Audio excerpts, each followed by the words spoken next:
All right, hello, gentlemen, and welcome to my Friday live stream. Let me make sure everything is working. Let me make sure the microphone is actually working. All right, I can hear myself. That means everything is working as it should be. All right, here we go. Hello, everyone, and welcome to my Friday live stream again. All right, and let me make sure everything is working as it should be. Hello, Mr. Stefan. Hello, my friend. Hello, Mr. Elliot, Mr. Ian Meyer. Hello, my friends. Thank you all for joining. Let me tell everyone on Discord. Let me tell them that I'm actually live. Just give me a moment because I've been really busy. The family's been here, and all right. Let me make sure everything is correct on Discord. Here we go. So how's your Friday going, my friends?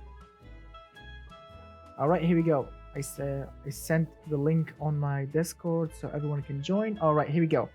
So hello, my friends, and thank you for joining my Friday live stream. Hello, Mr. Thrinton does stuff.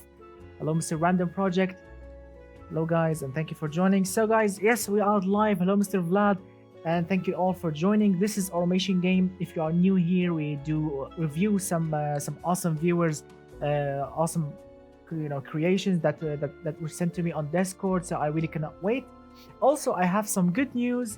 I just got a message on my phone telling me that tomorrow, yes, tomorrow, maybe tomorrow or Sunday, maybe one of them, one of those 2 days. One of them, I will receive my new steering wheel. Yes, my friends, my new steering wheel. My new steering wheel should be here on Saturday, maybe, or Sunday. Depends on shipping. So I really cannot wait for that. Thanks, of course, to Mr. Elmac for supporting this channel and for, of course, purchasing this steering wheel. All right.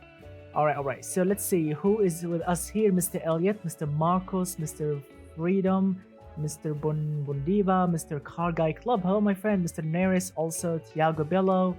Let's see who else is here. Mr. Bundiva again. Awesome. All right, guys. So let's fire up the sandbox mode and see what you guys are doing.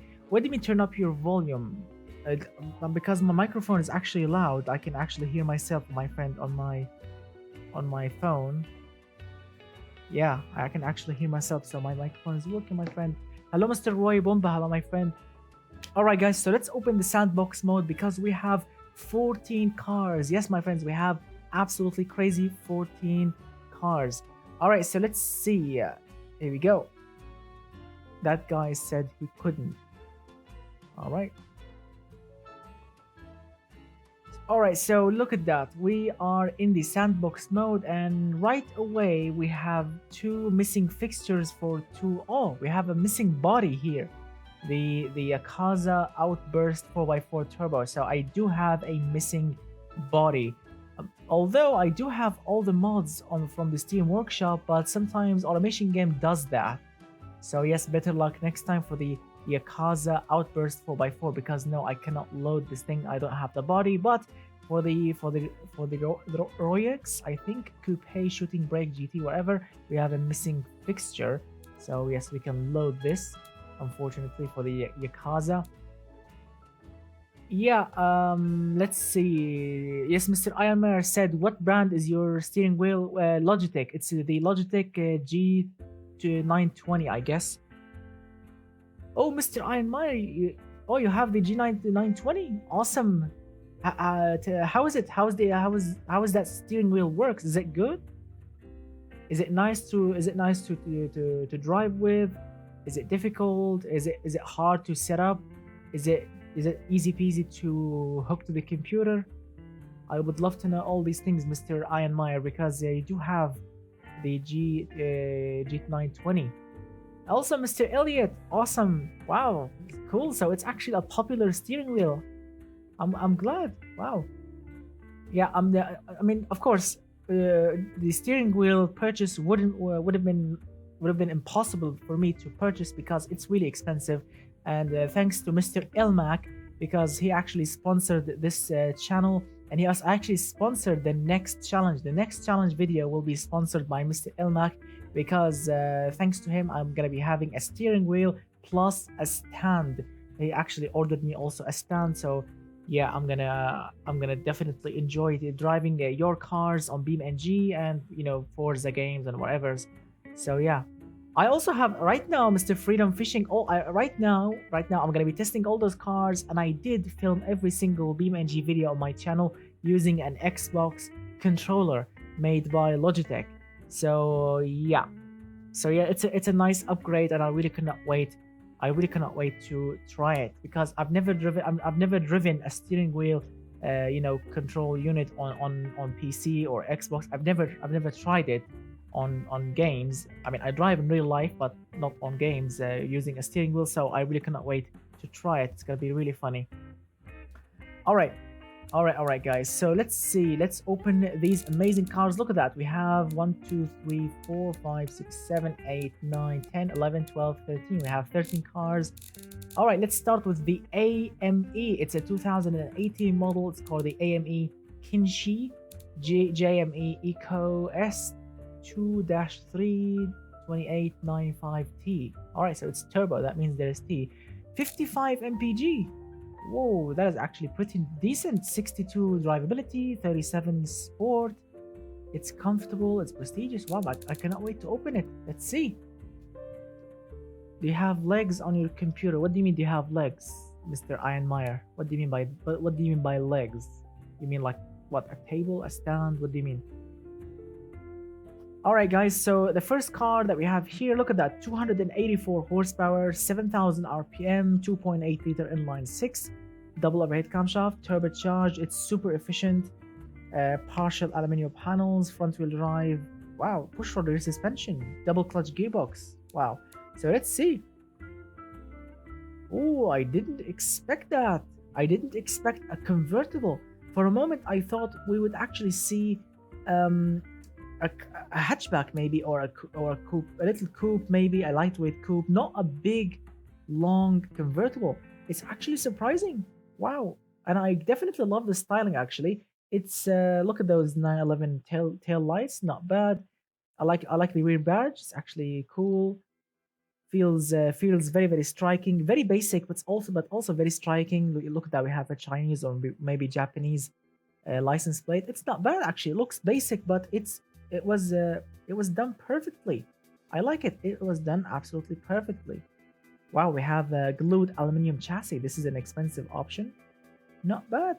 All right, not bad at all. Let's check it out. So from the start, we have partial aluminum body, monocoque chassis, glued aluminum front transverse. Not bad. And here's the beating heart, the efficient beating heart. It's gonna be awesome. Look at that, we have a straight six engine, aluminum silicon block. Also cylinder head, we have VVL. All right, now let me check something. Yes, now this is a weird combination, my friend. This is a very weird combination, which is, why are you using a billet steel crankshaft with regular cast connecting rods and low friction cast pistons? I mean, I understand you want to create the most efficient engine ever, but why are you using billet steel? Is it because it's light maybe? But I mean, it's useless because the engine is not really pushing that much torque, and you are not revving the engine to the crankshaft limit. Look at that, the crankshaft can go all the way to 9,700, and look at that, pistons can only go to 7,000. So why using a very expensive crankshaft on a regular engine? I don't know why. This is strange. My friend, you should have went with a regular cast iron. It will work more, it will make more sense actually. So 9.5:1, very nice compression ratio, very good cam profile, very nice VVL, perfect. So look at that, the engine is actually not bad. The turbo is a little bit wrong. Look at that, we have an ADR ratio is a little bit down, the turbine is a little bit big, but look at that. Actually, the torque curve is surprisingly good. Yes, I have to say, surprisingly very good. I really like the torque curve. Looks very efficient. But in automation game, you can actually do better job with the turbo. But really nice. So far, I'm impressed. Except for the crankshaft part. Direct fuel injection, throttle per cylinder. This is also an expensive option for an eco engine. I don't know why. Premium 95, very nice RPM limit. A very quiet exhaust. All right, not bad so far. There are some mistakes, but it's nice. It's a very very nice engine. Very smooth, very quiet, very reliable, lightweight, powerful, torquey, beautiful. Let's fire it up. Let's fire it up. Listen. Wow, super quiet. Very, very quiet. It's like a turbocharged monk, a turbocharged eco monk, really. Very, very quiet. I like it.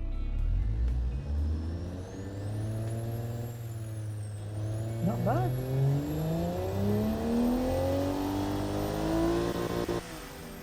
Oh, I appreciate it, Mr. Mr. Ironmeyer, but how was your day? How was your day, my friend? Anything interesting to happen? I mean, I appreciate you like my live stream, but it's all right. Did you go out, my friend? Did you do a barbecue? Did you went somewhere? I would love to know all of these things, my friends. How was your Friday going? So, very very efficient and quiet engine. Very very nice, clean styling. I like it. Look at that. We have front wheel drive. Yes. Now this is also a strange thing, which is putting a front wheel drive. You can actually go all wheel drive, but I think all wheel drive will be heavier. But I don't know. Myself, I would have tried to go rear wheel drive maybe to make the car more sporty because it's a two-door convertible. I would actually make it rear wheel drive to make it more sporty, efficient and sporty at the same time. I mean, I understand front wheel drive is lighter, it's more compact, it's more efficient, but this is actually a two-door convertible, a sport convertible. So I would prefer actually the rear wheel drive. It would, I mean, in BeamNG it would be actually very very cool. It's all right. Gear limited slip, sport tires. Also sport tire, my friend. I don't understand the vision of the car. Are you trying to be sporty or efficient? Because using sport compound tire on a 55 mpg car, it's actually useless because use hard long life tires. You can actually make it more efficient. Or if you are aiming for real sport driving, you can actually go rear wheel drive because, I mean, look at that. The cornering G is actually good, but it's actually a little bit understeery. Check it out. So I really don't understand the vision of the car. I think we have to drive it to see what's what. Two-door, premium interior, electric limited slip. It's electric power steering, 260 kilometers per hour, 5.3 seconds. Very nice G meter here. Look at that. It's actually not bad. All right, let's export this first car and move on with the next one. All right, guys. So let's see. This is the first car done. Let's export it to BeamNG. And let's talk a little bit about yourselves, guys. Any new car news? Any new interesting cars on the market? Have you driven a new car maybe? Have you been in a very interesting car, classic car, a muscle car, something? I would love to know any car news you have. I would love to know that because I'm really really excited this Friday. I mean, my family's here. They are filling up the apartment. I mean, there's no way I can actually sleep here tonight, unless of course they leave because there's no empty bed. They took all the beds, so I don't know. Maybe I'll rent a room or something. But yeah, I'm excited tonight. It's really good. It's really awesome. I've been cleaning and cooking and doing the laundry, doing the dishes all day. I was like a maid all day. So yeah, I deserve a little me time. That's why I went live stream with you guys. So let's see. All right, let's see. Mr. Freedom Fishing says I might get a Malouche, really, Trabant or a Motorinka. Wow, it's gonna be interesting. My friend, Mr. Freedom, if you do get a Malouche or a Trabant, I would love to see a picture or something. I really cannot wait. Good luck. Mr. Ironmeyer says legs stand for Logitech gaming software. What's the topic you mean? Freedom Fishing says I need to choose. Mr. Marco says I'd say Porsche Taycan Turbo. It's a super weird but exciting car. Really? I will check it out after the live stream. Let's see. Mr. Car Guy Club says I've been in my uncle's Tatra. He lives in northern Italy. Really? Tatra. I don't know. I heard this name somewhere. maybe in Damascus back home, maybe they do have it. I don't know. I heard it. Maybe my grandfather told me about it. I don't know. I'll try to remember. Mr. Bundiba says, "Did you see the new M3? This big front grille? Not yet, but yes, BMW is actually going crazy with the large front grills. I don't know why." Mr. Pitata says, "Again, it was made for Sport Eco Challenge Quest 33." Hello, my friend. I've been at the local motor show a couple weeks ago. Not very nice.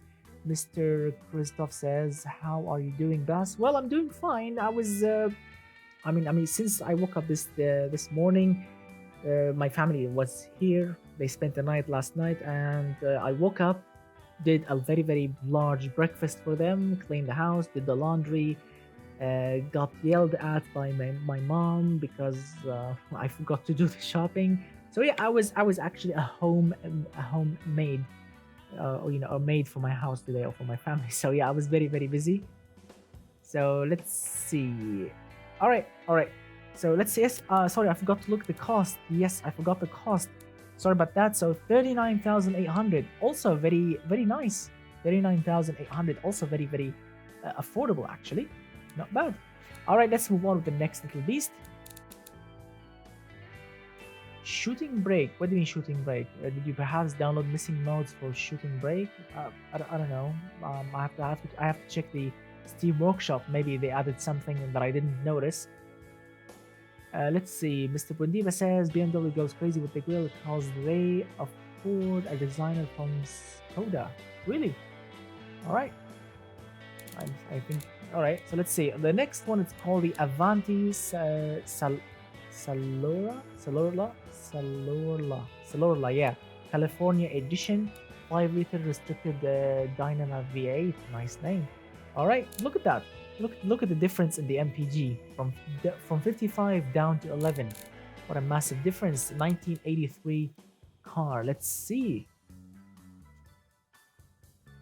Oh, that's an interesting 1980s sport car. Actually, let's give Automation Game some time to load the fixtures correctly. Yeah, because here we go. All right, it's actually not bad. I like it. Actually, it looks very very 1980s-ish. But why the sad face? Why the sad grill? I don't understand the sad grill, my friend. Why the car is sad? It's like crying, or it's like someone actually punched it or something, or pinched it. But anyway, the car actually looks great. I love the badging on the side. Looks very very 1980s, really 1980s. Look at the taillights, very cool. I like the badging. Look at the badge. The badge is absolutely interesting, very unique in its own special way. California license plate. It's actually not bad, except for the sad face. Why the sad face? Yeah, it's actually very very brilliant, Mr. Vlad. Yeah, without the grill, it will actually be perfect. All right, so $19,000, very very cheap. I love it. Look at that. It's drivable, it's sporty, it's comfortable, it's prestigious, surprisingly, and it's actually safe. It's not that much reliable, but it's not bad. 11 mpg, not bad for a 1980s V8 vehicle. I think $19,000. Very very cool. So we have 235 horsepower, 5-liter or 4.9-ish V8, overhead valve, 8.0 to 1 compression ratio. We have solid axle leaf rear. Wow, that's very very basic. Double wishbone front, 5-speed manual, rear-wheel drive. Yeah, very American from 1980s indeed. All right, let's see. Steel body, monocoque chassis, galvanized steel, which is a very heavy option. Yes, actually, it will add weight. Front longitudinal, double wishbone, leaves. All right, here's the beating heart of it. We have a 90 degrees cast iron V8. Let's check it out. Twin carbureted 4-wheel carbs. Yeah, now this is also another unique thing. I'm not gonna say it's weird, but it's unique because now I understand. Yeah, I mean, the weird thing was why using a twin 4-barrel carbs on a 260 horsepower or 236 horsepower engine. I think you can actually get the same horsepower with a single carburetor, but I think the creator of this engine want to use 91 octane, and if you want to use a low octane fuel, you need to put another carburetor so you can drop the octane volume down a little bit. So yes, I understand now why did you go with twin. short cast headers. It's actually very basic and economical at the same time. Yeah, I know it sounds funny, but it's actually efficient considering it's 1983. We have a three-way catalytic converter, so it's not bad. Let's fire it up. Wow, it's not really reliable, but let's fire it up.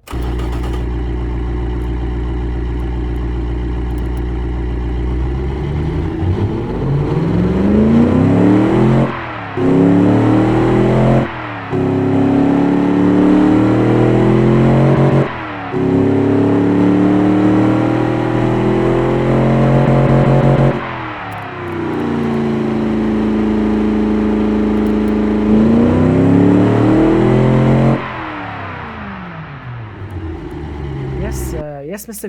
Goral Adrian. Yes, it's a cross-plane V8. Yeah, it's not a flat plane. It's a cross-plane. And yes, actually, the rear of the car is actually looking close to a skyline-ish. It's really cool. I like it. The rear is actually indeed beautiful. Indeed beautiful. Indeed, I genuinely love the design of the car, except for the sad, of course. Well, yes, grill. Look at that. Let's do a little experiment. Let's do a little experiment and remove the grill, because check it out. We have two separated grills down there, or vents. So I don't know. I think there is no need for it. So let's try and flip it. Make a happy grill. Check it out. It's happy. It's smiling. It's beautiful. It's actually happy to the world. It's saying I'm efficient, I'm cute, I'm powerful, I'm rear-wheel drive, I'm sporty, I'm beautiful. Look at that. It's smiling. Why making it sad? It's actually brilliant now. It's like a muscle Miata, because yes, a Miata has a smiley face. This is a smaller smiley face. Look at that. I like it now. I'm gonna keep it smiley like this because it's happy. It's gonna make everyone happy. Yay, indeed. All right. Yeah, the front is quite busy. I like it. Let's see. We have rear-wheel drive, manual, 5-speed gearbox, open differential. Surprisingly, I mean, it's a V8 rear-wheel drive 80s muscle car. I would love if this thing was geared limited slip, it would actually be more sporty. But I'm gonna leave it. Medium compound tires, not bad. Solid discs. We have some brake fading. Yes, it's a typical muscle car. So yes, handling, brake performance is not going to be interesting. But this thing was made, for highway driving, drag racing, something like this. Not really for track days, but it's not bad. It's not bad at all. Look at that. We have 2 seats, sport, premium 8-track entertainment system. It's not bad. Hydraulic power steering, standard 70s safety equipment, basic suspension. Beautiful. Very, very basic, very interesting 2-door muscly Miata, I have to say. Yeah. All right. So far, we have really, really nice, interesting cars. And who's calling my phone at this hour? Who in God's name is calling my phone? It's 10:49. I don't know. Wrong number. No, I'm not gonna answer it. I'm not interested right now. I'm doing a live stream. Because if I answer it, maybe an old guy or a woman or something saying, is this Ali's phone? No, this is not Ali's phone. Oh, my bad. Bye bye. I hate when people always mistake my number. I don't know why people mistaken numbers. A lot of people calls me asking for people, and I don't know. I'm not those people, so yeah, that's wrong number all the time. Wow, this number is calling again. All right, let me answer. Let me answer.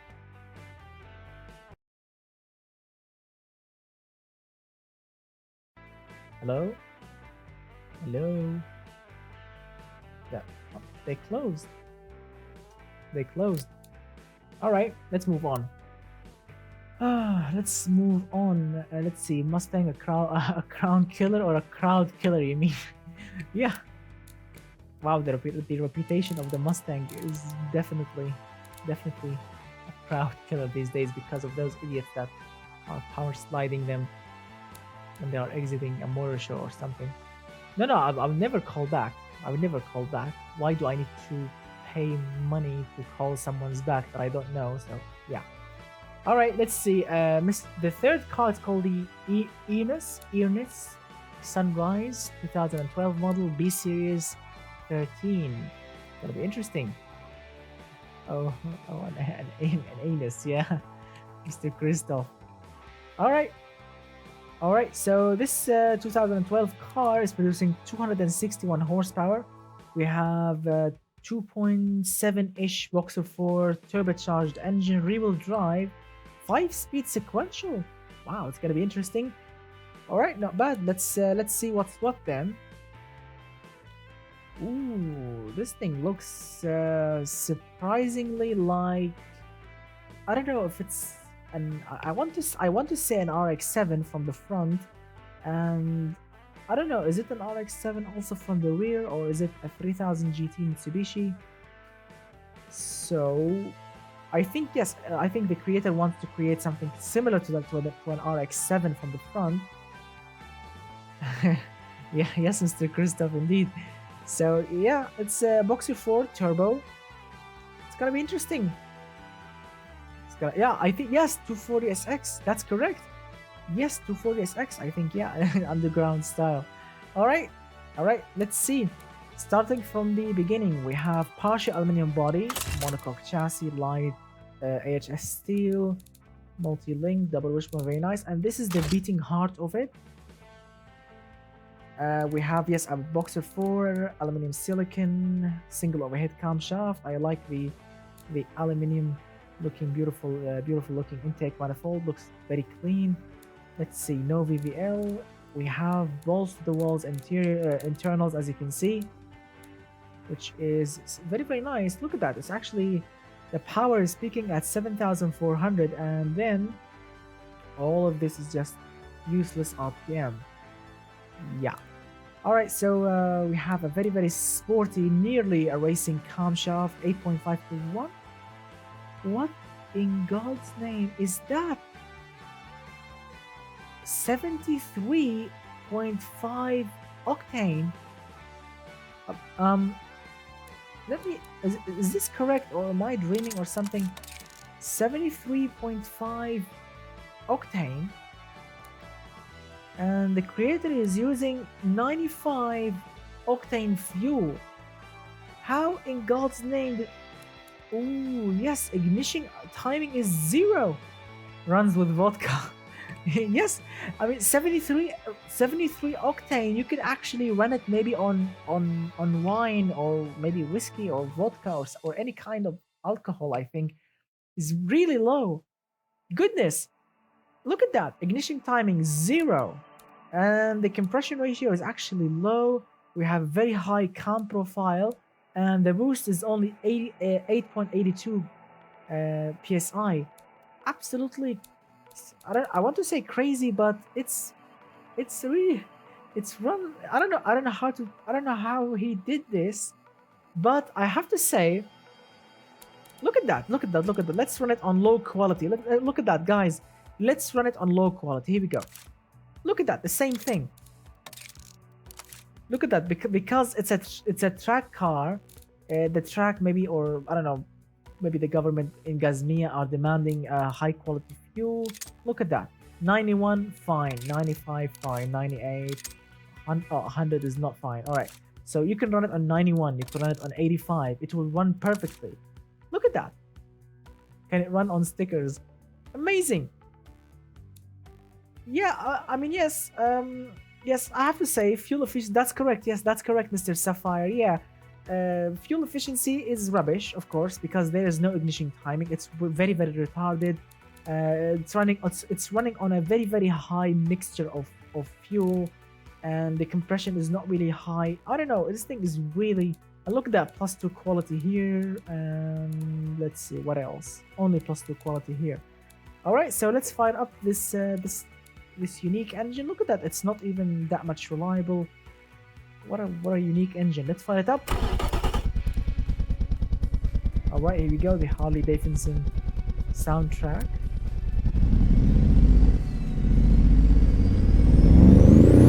Right, here we go.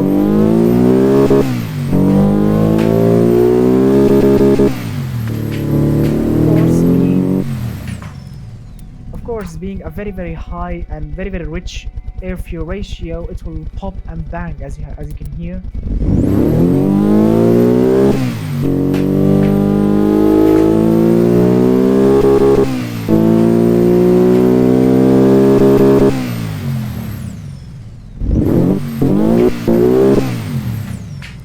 What a unique engine indeed.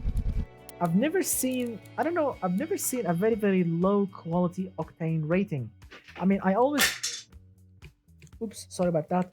So I always try to make my engine as efficient as possible, even when I'm building a muscle car. I always try to get a very decent fuel efficiency, unless of course I'm going balls to the walls, like for example a King engine or something. But here, it's actually surprisingly super low. I don't know. I've never seen such a thing really. But all right, let's move on. What a unique little car indeed. So sequential gearbox, rear-wheel drive, 5-speed, 5.6 seconds, not bad. Or very hard and very long gearing, as you can see. Not efficient, but it's not bad. 7 mpg, which is super thirsty. And oh my goodness, check out the oversteer here. Check out the yellow line. It's super oversteery. And we have a little bit brake fading. It's not bad. Yes, also the aerodynamics is not really stable, unfortunately. Let's see, let's see. Let's read some of your awesome comments. Engine on 300 horsepower. Yes, around 300 horsepower. Let's see. Do you remember my V12 truck from last week? I'm currently making a 73 sports car with it. Awesome. Good luck. Let's see. I could try to do a V6 running on 71 octane. What's the point, Mr. Sapphire? Because the minimum, because the lowest quality fuel here is 85. What's the point of making a 71 octane? Really, it's not. What's the point of that? I mean, every place on Earth right now, every place on Earth has every country on Earth is using a normal quality octane rating, like 91, 95, something like this. No less than that. Maybe in the US they are using 87, but I don't think they are actually less than that. Let's see. Someone actually asked me, do I smoke? No, I don't smoke. I don't drink. I don't like smoking. I don't like vaping. I don't like drinking. I mean, no offense to everyone. People like to smoke. People like to drink. People like to use those electric vaporizing cigarettes or whatever they call them. So yeah, no, I don't like any one of these things. No. So yeah, I drink a lot of milk. Same here, my friends. Same here. I also like orange juice. All right, so it's really cool. It's really cool, my friend. All right, let's see. Let's move on. Here we go. Aerodynamics, brake airflow, 100%. This is a very unique car. 2 seats, basic interior, basic CD. Electric variable, electronic stability control, plus launch control for 200 horsepower engine. Launch control for 261 horsepower engine. Can you imagine standing at the traffic light, pressing the launch control button, and then putting your foot hard down? The engine is doing, and then when the launch control hit you, and then you fly off the traffic light, another V8 car can actually pass you. So what's the point of using a launch control on a 260 horsepower engine? It's actually unique, very unique car. All right, active sports springs, which is a very expensive option on a basic interior car. I'm sorry, but the car doesn't make sense to me. $32,900 for a basic interior car. Yeah. All right, so let's export this thing and see what we have next.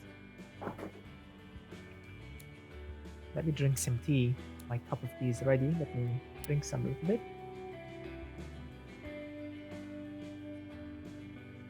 Let's read some of your awesome comments. Remember when the trio complained about launch control? Yeah, yeah, I remember that episode. Yeah. And they made a video actually on a 911.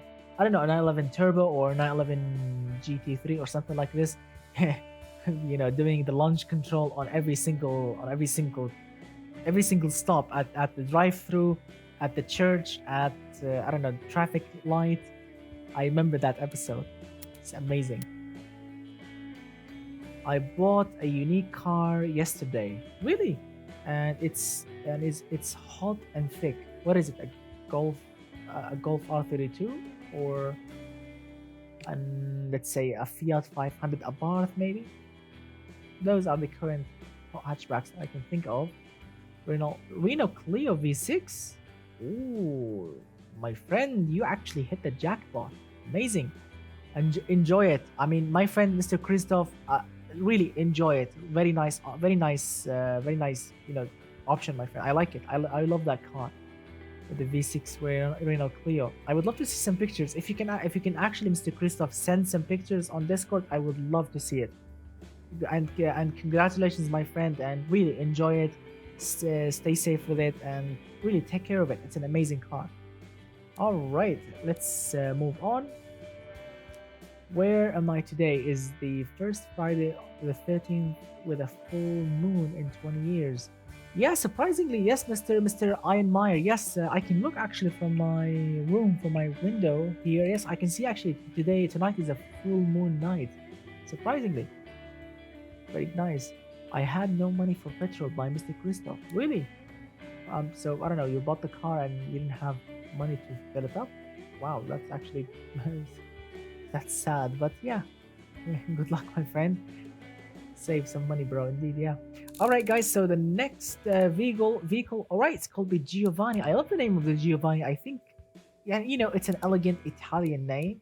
It's like the Giovanni in my mind is a chocolate creator or maybe a gelato, shop owner, or maybe a gelato shop name, Giovanni Ice Cream or Giovanni Cafe, something like this. But for a car, I don't know, maybe as a company name, Giovanni Cars, maybe it can work. But yeah, I think this is like the name of the company, Giovanni, and this is the car. It's called the I don't know how to pronounce it, but Cirelatano, I think, or Cirelatano, something like this. Italian, beautiful, 2020. Let's see. I'm not sleeping yet for 24 hours. Really? My cousin is named Giovanni. Awesome. Nice. Say hi to him if you see him. Tell him that I say hi. My kudas made it, Mr. Tiago. Yeah, I think so. Yeah, it means clown. Ooh. Let's say waiting to make Friday alive. I'm here. All right, so let's check out the car. 914 horsepower vehicle, amazing. 4-liter V10, of course, it's turbocharged. It's all-wheel drive, push-rod front and rear, carbon fiber body, carbon fiber chassis. Not bad. 8,500 RPM. This is the peak horsepower, and the red line is 10,000, so it's gonna be awesome. Let's check it out. Oh yes, that's what I call a beautiful, yummy, amazing looking supercar. Yes, that's what I really want to see. We have a LaFerrari body, I think, and a nicely tailored headlights and taillights situation here. I'm not really a fan of those exhaust tips. They are a little bit standing out, but it's beautiful. I love the vents on the side, the roof scoop. Genuinely nice work. I love those lines. These things definitely take a lot of time to be created. I love the vents, and I think the chat in my automation game stopped. Yes, that's correct. I had to open my mobile to continue reading your chats. All right. So mobile time it is. Mamma mia, indeed, Mr. Marcos. Let's see. Oh my God, I missed so many comments. Let's see. Giovanni is not my car though. Let's see. Thomas Dude, Thiago, of course. Who's that? Mr. Roy Bomba says, I not sleep just for wait your live stream. All right. Freedom Fishing says, can I order a Cuda Tiago? Go test in BeamNG. Yes, a little bit, my friend. The Geo Killer says, hey, hello, my friend. Random project. Damn, that's That's a hot car right there, indeed. Yeah. Sapphire says, "I'll take 40 of them." Let's see. Mr. Ironmeyer says, "What's your favorite video of all time? Video of what? You mean movie? A movie, you mean, or what? A movie or a YouTube video? What do you mean, my friend?" Just asking, what is your real car? My real car, my daily driving car is a 1996 Ford Crown Victoria. That's my daily driving car, Mr. Roy Bomba. Yeah. Yeah, it's not really a sporty car. It's more like a comfy American land yacht that you always see it as a cop car, as a taxi car. Yeah. So it's really a comfy car with a V8 up front. Did you call a car yummy? Yeah, some cars are really yummy. Sometimes you see some car and you look at it and you say yum yum. Indeed. And some cars you say wow, some cars you say mamma mia. Indeed. All right, so it's a beautiful looking car, 900 horsepower, very cool. Let's see, carbon fiber again, everything, push rods, very exciting. And this is the beating heart of the 900 horses. We have a magnesium V10 engine, 4 liter, very compact, double overhead camshaft, of course. 5 valves, maximum or the best internals, plus 3 quality. Racing camshaft, 9.6 to 1, VVT. Wow, that's actually a large turbo, very nice, 25 psi. Pistons are definitely getting hammered down, plus 10 quality here, plus 15 quality on the fuel system. Wow, that's expensive. The direct injection, not bad, 10,000 RPM. And nice exhaust. All right, so again, I love the 10,000 RPM idea for a V10. It will sound amazing, but the power is peaking at 8,500. So you have an extra 1500 RPM of really useless RPM. Nothing is going on. No extra horsepower, no extra torque, just noise basically. So I would love to see a better tuned engine, a higher horsepower peak number, higher than 8500. Anyway, let's fire it up. It's gonna be interesting.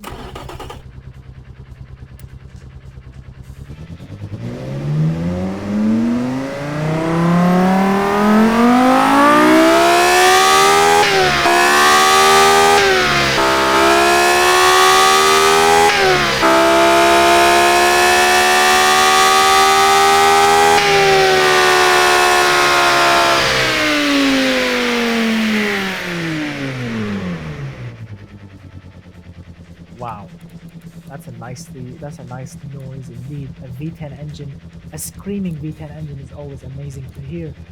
All right, let's try again. I definitely want to hear it again. Here we go. 3, 2, 1.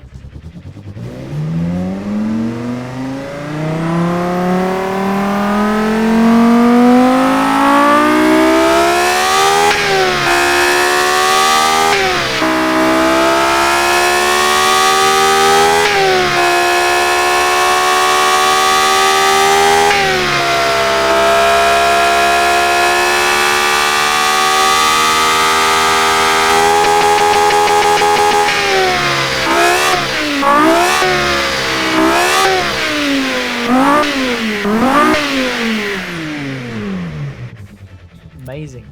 Wow, this thing actually is a beautiful sounding V10, a racing V10 basically, but it's really awesome.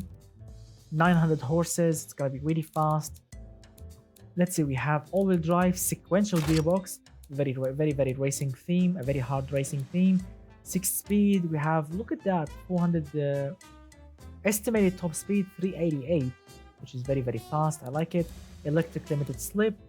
Let's see, semi-slick tires, magnesium rims.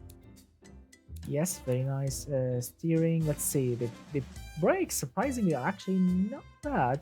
Although there are some, look at that, there is some error with the brake graph here, but it's not bad, it's not serious. But it's actually not bad at all. Let's see, downforce, no brake airflow, no.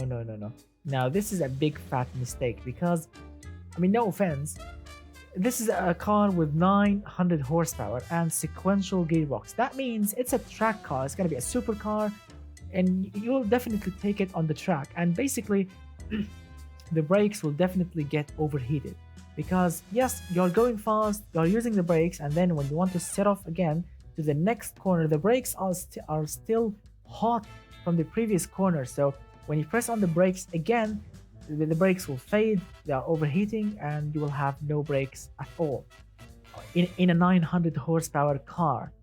That look at that, the brakes are positive in quality. So yeah, yeah, no comments there.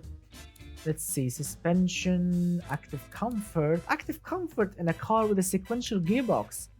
I don't understand the theme here. Is this thing a comfy supercar, or is it a racing supercar, or a track build super? I don't know. I really don't know. It's actually unique. And this thing cost with many things on plus 15 quality $818,000, which is in 2020 not bad for a supercar. Basically, some supercars cost a little bit less than this. I mean, 800 horsepower, so $800,000 is in the hypercar section, not really a supercar section, but it's not bad, except for those unique details like the comfy suspension and the sequential gearbox. I don't know, there are some unique touch-ups there and there. So yes, let's export it. Nice work. All right, Mr. Sorry guys, I was looking at the I'm looking at the screen on my computer. I forgot to look down on my mobile because yeah, the chat window in the game stopped working. So let's see what wow, so many comments. Should I carry my laptop to my bed? Well, yeah, why not? Keep watching, my friend. It's gonna be interesting. Tiago, oh fun, high speed understeer is memory smashing through spa bus stop. Wow. They won't what they won't get overheated. They will get fried like some people would in Arizona. I went in line 8 and line 2 and mono cylinder engines. Well, we all do, my friend. Mr. Batteryman says, "Hello, my friend. Hello, Mr. Batteryman. Thank you for joining. Hello, my friend. It's very awesome to see you here." Let's see. Mr. Batteryman said, "100 downforce is mostly very bad idea." Yeah, yeah, I believe I tried it. Yeah. Let's see. Mr. Ironmeyer says, "What's your favorite YouTuber?" Well, Mr. Ironmeyer, that's a very interesting question because I really have many. I really like many YouTubers. Really, I mean, I like a lot of YouTubers. Let's say, for example, first thing comes to my mind. You have Mighty Car Mods YouTube channel. I love their work so much. I've been following their work, their videos. I mean, since they're before I even had my YouTube channel. I was following and watching their videos before I even created my own channel. And yes, also we have Car Throttle. I love their work. Also, we have also Engineering Explained. We have also let's see, Roadkill. We have also Chris Fixed. Chris Fix It or Chris Fix. Yeah, I love his channel. Also, we have Eric the Car Guy. We have also Hoovy's Garage. I love all those YouTube channels. I mean, all of them are really awesome. I'm really interested in YouTubers that they are doing cars videos more than gaming videos or game reviews. I like cars more. So yes, I also like Doug DeMiro, and also we have Jay Leno's Garage. I really have a lot of YouTube channels just about cars because I really love cars. That's why I just follow people that are doing really nice really nice cars videos. So yes, those basically those are my favorite YouTube channels. I have more, like for example, if you want to ask me what's my favorite, YouTube channel, non-car related channel, a channel not only about cars for for something else, I would have to say the what's his name, the crazy Russian hacker. That's his YouTube channel name. Basically, no, he's not a hacker. He's not a hacker. No, he's an awesome Russian guy. Um, Doing kitchen gadgets reviews and MRE meals reviews. Really, he has an amazing channel about camping gadgets, kitchen gadgets, cooking gadgets. Amazing, amazing videos, and he's an awesome guy. He's a Russian guy. I like many guys. I have. I mean, if you look at my YouTube subscription list, I have really so many subscriptions for so many channels, music channels, cars channels, uh, amazing also channels like the Crazy Russian Hacker channel. Also, I also like some computer related channels like Linus Tech Tips, J2 Cents. Those guys are really awesome. I like their videos also. So yeah, I spend a lot of time on YouTube. Sorry guys, I've been talking so much about myself. Yeah, let's continue. Let's continue reviewing your cars. So yeah, those basically are my favorite YouTube channel indeed. Um, I mean, there are many other people that are doing even better videos than those that I like. But maybe who knows? Maybe in the future I'm gonna be subscribing to more awesome people. Who knows? Who knows, baby? Who knows, guys? Really awesome. Really, Mr. Tiago. Yes, it's actually, yeah. I mean, it's very annoying actually. My previous apartment before this one, I used to live near an airbase, and yes, it was very annoying. Yes, Mr. Ironmeyer, I did watch it. I did actually watch the Chernobyl miniseries made by HBO. Yes, I did actually watch it with my father and my little brother. We watched it together. It was absolutely magnificent. Very awesome. Very awesome work indeed. All right. All right, let's continue. Let's continue. The next car is called the Lyra, I think, 2020 model, the Lyra Delirium NX FRSI 6.4 V10 clone. All right, let's open it.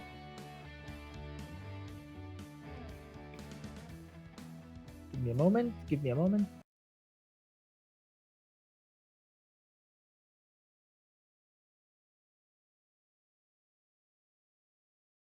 Here we go. We are back. Here we go. We are back. All right. So let's look at that. The Lyra Delirium NX thing. We have 1,351 horsepower, which is absolutely crazy. 6.5 liter-ish V10. Of course, it's turbocharged, 9.4 to 1, all-wheel drive, push rods, carbon fiber, everything. Also a nice car, I think.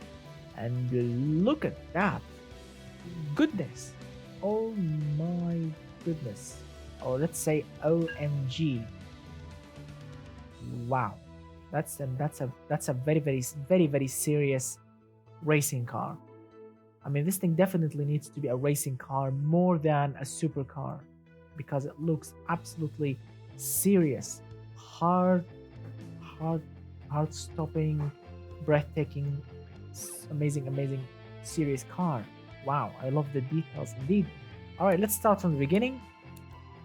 Again, the same, fully on most expensive body, carbon fiber, everything, push rods, plastics quality, very expensive, very efficient, very nice. And this is the beating heart, a magnesium V10 engine again, 6.5 liter, a little bit laggy, I'll have to say, but of course it's super powerful, so who cares? Double overhead camshaft, 100 on the cam profile. That's very again a racing car theme. VVT, and yes, this explains why this thing is super laggy like this. We have a very high AR ratio and a very large turbine and a very large compressor. All these things together, will actually give you power, yes, but it will make your engine really unique and weird in its own special way. Also, look at the intercooler, 1,180 horsepower. This is the maximum supported horsepower by the intercooler. The engine is producing 1,350 horsepower. So yes, the engine actually is choked really hard by the intercooler.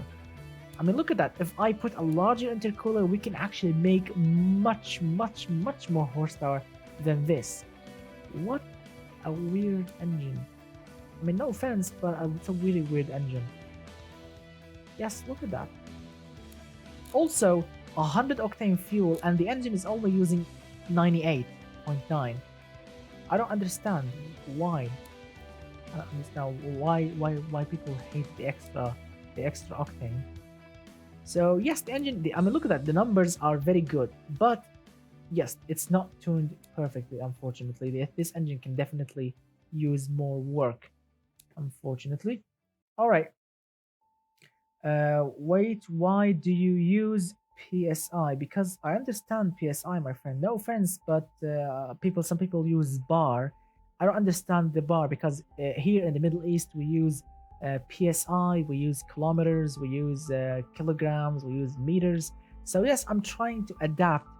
But like for example, in BeamNG I use US MPG. In automation game I also use US MPG because people understand it more than liters per kilometers, so or kilometers per liters, whatever. So yes, I'm trying to adapt both world, the metric and the imperial. So yes, let's say what that means. Cooling capacity, it should be in kilowatts, like TDP or over CPU, I think.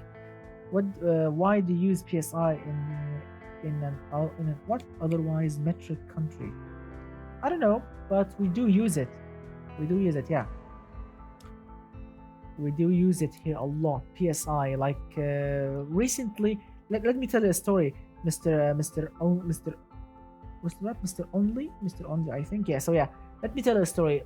Last week I had to recharge my AC, my AC system in my Crown Vic. I did have a little leak because of a stupid valve, which you can actually bolt on like a sensor on it. There is like a sensor that tells the AC when to engage the clutch for the AC and disengage it. That valve was leaking, so all the gas or all the freon, they call the gas inside it, they call it the freon or the refrigerant, was leaking.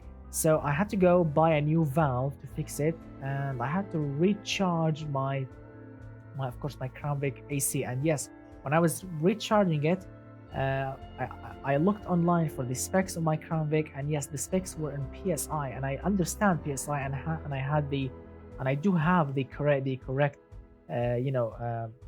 what do you say it in English? Yes, the uh, not clock, the correct gauges. Yes, the correct gauges, which they were in PSI. So yes, everything was in PSI, and I understand PSI because I did actually study in school, back in school, PSI, not bar. So we do use it here every day. Anyway, guys, let's continue. This 1,300 horsepower. Let's fire it up.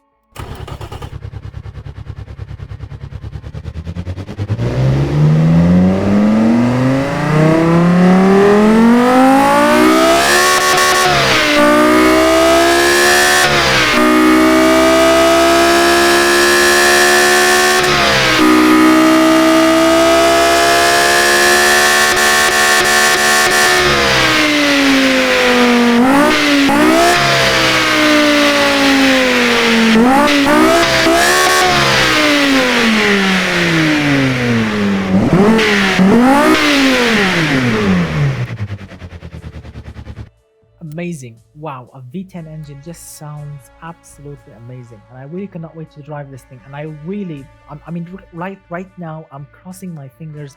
This thing, I mean, forget the engine, forget the badly tuned engine, but I'm crossing my fingers right now. Just I'm really hoping this car was tuned nicely when it comes to the suspension, when it comes to the gearbox. I'm really crossing my fingers right now, hoping this thing is actually tuned nicely. All right, let's check out the graphs. All-wheel drive, dual clutch, 7-speed, 2.1 seconds, absolutely crazy and fast from 0 to 100. Estimated top speed 438, and look at that, top speed is 409. It's limited by the gearbox, not bad. It's still super fast.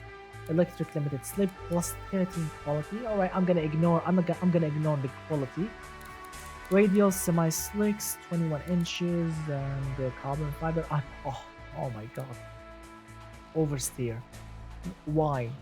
Why? I mean, the car looks perfect. Why people want to ruin the car with this stupid yellow line jumping up? I don't understand. Look at that. The qualities are really high. The parts are the best, and I don't know why people do that. So downforce, look at that. Downforce is brilliant here. It's actually very nice, but the steering is a little bit to the oversteering side. Yeah, let's check it out. It's just hideous, unfortunately.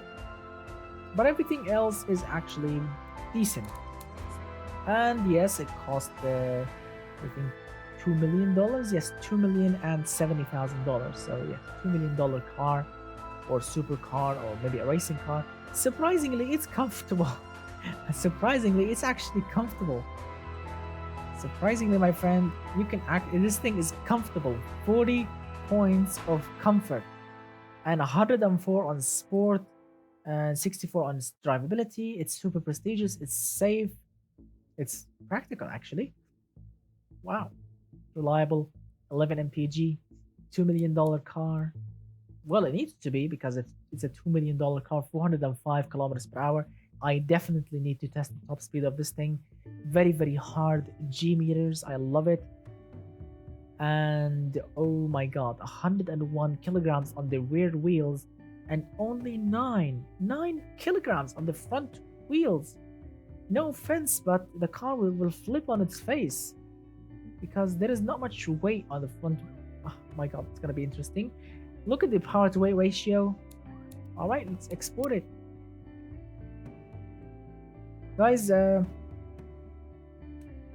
let's see. Before I started the live stream, I was, I was having a little bit, a me time for myself. So I fired up Forza 7 on my computer here, and I really had fun because I did most of the cups, as they call it, inside it, the Forza cups. I finished them all. But tonight I actually tried the Grand Prix, the GP Cup in Forza. There's like the 90s, there's 80s and 90s, and current or modern GP or Grand Prix Cup in Forza. And straight away I went to the modern GP. Oh my goodness! I know that Formula One cars or Grand Prix cars in real life are super fast, super difficult to drive, but in games you think it's easy because it's a game. Basically, if you crash you can repeat the race, which yes, you can do that. And well, I had the car in Forza, fired up, started the race, and oh my goodness, it's like a fast blur of corners. Because I have manual gearbox and no traction control, no stability control, and no ABS in a Formula One car, and it was super hard, really. All of my knowledge, all of my skill driving in BeamNG, driving in Forza, using regular cars, supercars, hypercars, driving in project cars games, driving in Assetto Corsa. All that I did forget all of that because driving a Grand Prix car is just, oh my god, super difficult. The corners are just a blur, and to make it difficult, because it's the Grand Prix Cup in Forza, the first track that you are going to drive on is the full Grand Prix Nürburgring in Germany. So yes, that was the first one. The long track, which is like 26 kilometers. Yes, you need to do 2 laps on it. No traction control, no stability control, manual gearbox, no ABS, with a Grand Prix car with, I don't know, 1,000 horsepower or even more. That was absolutely crazy. I loved it. I loved it indeed. Yeah, 60s F1 cars. Yes, yeah, those things, that looks like sharks. Yeah, those are definitely, there's no downforce on these 60s cars. And after I finished the race, I really liked it. I started another one and another one and another one, Laguna Seca, and then after it there was the Spa. Also we have the what's the other one, Suzuka racing track. All these tracks were in that cup. And after I finished, the funny thing, the funny thing, I think real Grand Prix drivers real Grand Prix drivers, like Lewis Hamilton and other racing drivers these days are facing. I think because after you finish driving this super fast car, the Grand Prix or the F1 car, after you finish driving it, after you finish this crazy experience of G-force, acceleration, power, after you finish it, you park it, you get out of it, and then just go and select another car. I promise you guys from all of my heart, when I finished driving in that cup, I won a McLaren F1. A car, they give you like a free car when you finish. So I won a McLaren F1, and I wanted to try it because it's a McLaren F1. It's the most amazing car ever, and I started a race with it. All right, McLaren F1. I'm really excited, and I promise you, my mind is still focused on the Grand Prix car, on the F1 car. So when I drove the F1 McLaren, when I drove it, it felt super slow, super boring, and I was like, oh my god, this is the McLaren F1. Why is it so slow? Why am I going only 200? Why am I going 250? And I had to slow for every corner. I had to use the brakes a lot, use the gearbox a lot. It was absolutely crazy because my mind is like F1 in its F1 profile, not in regular cars profile. So it was absolutely funny. I really wanted you guys to try it. If you have the chance to drive or to play like the F1 game, or if you have Forza, I wanted to drive an F1 car and then you drive it for a long time, like 3 or 4 races, then go to a regular hypercar or a supercar. I promise you, you will find it really slow, really boring. It's like getting out of a Ferrari and getting into a Toyota Camry. It's the same experience. I know, it's really funny. All right, let's move on. Let's move on. Yeah. Let's see. Here we go. All right, so the Lyra is done. It's gonna be awesome. Now, guys, this is a very special car because it was created by Mr. OME. All right. So Mr. OME, unfortunately, he didn't have time to create a car for the No Limits challenge. So he was creating the car, but he got busy with work, with his family, with life basically. So he missed the deadline.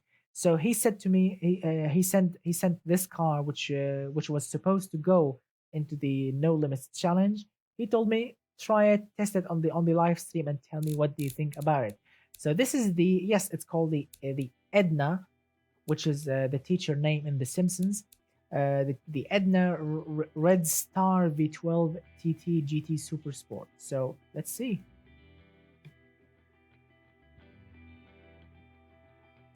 Yeah, drive a Red Bull 2014 and jump into an F1 car. Same experience. Really? Let's see. I actually did a lap 10 seconds or so below the world record while driving the same car. Really? Oh, awesome work. That's some serious fuel economy right there.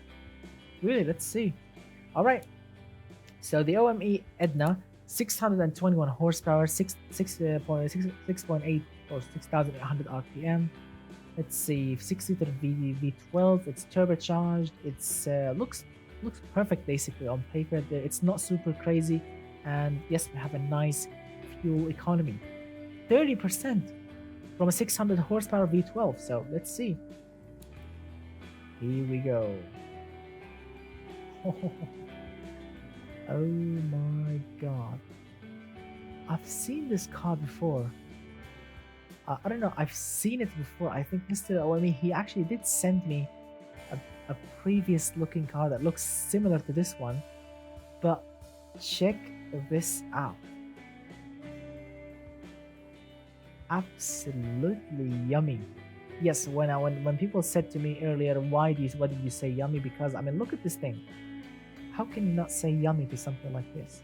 It's green, it's efficient, has a V12, 600 horsepower, looks breathtaking and amazing. Wow, indeed. All right, let's start from the beginning. We have carbon fiber chassis, monocoque carbon fiber body, front longitudinal, double wishbone push rods, zero quality, All right. 60 degrees V12 magnesium block, double overhead camshaft, 5 valves. So far, everything on zero quality, which is surprisingly awesome. Very nice internals, expensive, the most expensive ones, 9.6 to 155 DVT. Check it out, 758 pound-feet of torque and 30% fuel efficiency. Wow, that's a nice turbo indeed. Nice. The only two things are the exhaust and the fuel system are a little bit plus quality, but it's amazing. 82 on the reliability, 30% here. It's super smooth, it's quiet, it's torquey, it's powerful. Wow, let's fire it up. What an engine, what a great engine indeed. Here we go.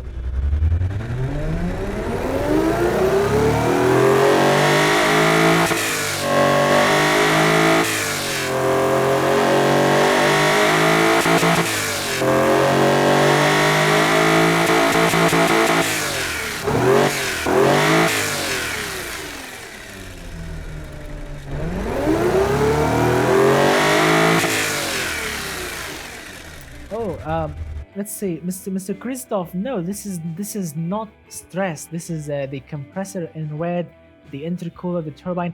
Look at this thing. It's called the flow bench. It means airflow. This is not stress. Here, the torque and RPM. This is where you can find stress, which you actually can kill your engine. But here on the flow bench, this is basically airflow. How much this part is restricting air, how much this part is actually restricting or choking the engine when it comes to airflow. So don't worry if this thing is in red, if for example the intercooler is in red, these things will not kill your engine, don't worry. It's just choking the engine when it comes to airflow, that's it, don't worry about it. But here, if you have something in yellow, in red here, well, yeah, you need to fix it because basically your engine is getting exploded. So yeah, you need to fix it. But here, this bit here is only for performance. It's up to you. If you are designing an efficient engine, if you are designing a very efficient and torquey engine, you will definitely see some red here. But if you are going super powerful, yes, you can actually get them in the green. So it's up to your engine. What is it? All right, let's move on. Why care about airflow? Some people do care about airflow, Mr. Bumper Stickers. For example, let me show you something. Look at that. You have, let's see, look at here. You have the intake, for example. This is the intake air flow bench. For example, if you are building a sporty naturally aspirated engine and you are using only, for example, a single throttle body, sometimes this single throttle body will actually restrict air. So when you look at the flow bench here, you can find the intake is actually restricting a little bit of air. So you can actually go with twin throttle bodies or individual throttle bodies so you can have the best airflow for your naturally aspirated engine. So yes, airflow is important. It's not really useless. You need to check it out when you create an engine. So 600 horsepower, very efficient. 2.7 seconds from 0 to 100. I cannot believe it how efficient this car is and how quick from 0 to 100 this thing is. Dual clutch, look at that, +5 quality here, 0 quality sport compound tires, carbon ceramic brakes, very decent, no brake fading whatsoever, very nice aerodynamics. Check it out, luxurious, guys, luxury interior, luxury infotainment system. And yes, I know it's +15 quality, it's a little bit so expensive, so luxurious, and it can do 30 mpg. It can go from 0 to 100 in 2.7 seconds with a luxury interior. And check out the safety, +10. It's super safe, 81 points, amazing. Wow. Active sports, semi-active, it's a perfect car. And this thing costs $713,000. I mean, yes, it's a supercar, it's expensive, but it can do 30 miles to the gallon, and it's actually comfortable, it's prestigious, it's safe, it's drivable, it's perfect. I really love Mr. OMA creations. Definitely. Let's see. So guys, let's see. What's your favorite? Let's say, what's your favorite engine, for example, if you have the chance, like, uh, to visit like a manufacturer, a manufacturer of cars, of course. What will you actually what will you ask? What are you going to ask to see? What kind of engine you want to ask the director or the engineers over there to see? What kind of engine, like what manufacturer and what type of engine you want to actually see? Is it, like, for example, a Lamborghini V12? Is it a Toyota something, a Ford V8, maybe a Chevrolet something? I want to learn what is your favorite engine, and if you have the chance to visit a manufacturer, what will it be? Let's see. Let's see the awesome comments. Mr. Patata says LS engines. In real life, let's say if you have the chance, let's say Mr. Marcus says I had the name of the engine at the top of my tip of my tongue. All right, try and remember it. Let's say do a 10-liter V16 with 1 octane. How is that possible? It's not gonna be possible without editing. So 2JZ by Mr. Freedom, nice. Rotary by Mr. Vlad. You mean like what, Mazda rotary or what? What do you mean? Which? I think yeah, I think it's Mazda rotary. I think no one else makes rotary these days. Marcus says I forgot the name, but it's from the Mitsubishi GTO. Ooh, yeah. Boxer 4 for life. Let's see. Random project. Lamborghini 6.5 liter V12. Nice option. The Abarth T-Jet. Ooh. The V12 and L6. Nice. Dodge 6.2 liter Hellcat by Mr. Tyler. Marcus says the 6G72. Yeah. Nice one also. A very, very nice one. Trains and Eurobeat Flat 12 and Boxer 4. The Flat 12 is very, very interesting actually. Yeah, I would love to see a Flat 12 in real life. All right, now let's. All right, so now. All right, forget the engines. Forget the engines, guys. All right, now what about? Let's see if you have the chance. All right, now answer this, guys. Answer this. If you have the chance to drive a car, you know, like maybe for one lap, you know, around the track, what will that car be? If you have the chance, any car on earth, classic car, modern car, any car on earth, for one lap only. Let's say for example on Laguna Seca track. Let's say if you have the chance to drive one lap on that track or in any car you want, what will that car be? Let's see. All right.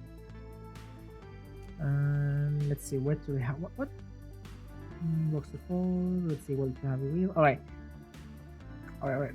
Let's read the awesome comment. Mr. Flair says BMW M3 E30. Nice one. Mr. Christoph says a 2020 Supra. Wow, unique option. Nice one. Nice one indeed. Mr. Vlad says Mazda Cosmo. Wow, I've never seen it, but I would love to see it.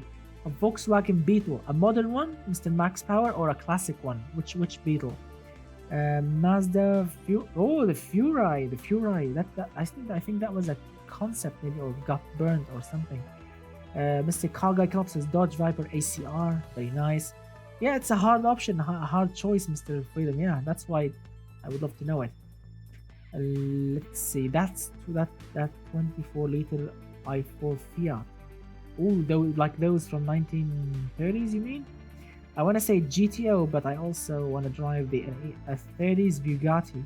Ooh, that's a very, very cool option. One of a kind option. Mazda Repo by Mr. Patata. Will you ever stream Forza? Well, maybe. Who knows? Maybe. Mr. Thiago says a Subaru 2004. Oh, let's see. A Subaru 2004 V10 F1 or a modern LMP one. Well, you have to choose one, my friend. You have to choose one car only. So pick one of those three. Car Club guy says, do you mean the Beast of Turin? I don't know what is that. A Ferrari 250 GTO 64. Wow, that's an expensive option. Nice one, Mr. Neres. I like it. Can it be If yes, Morika, if no, Fiat. No, it's up to you. Anything, Mr. Freedom, anything. Classic Beetle, of course.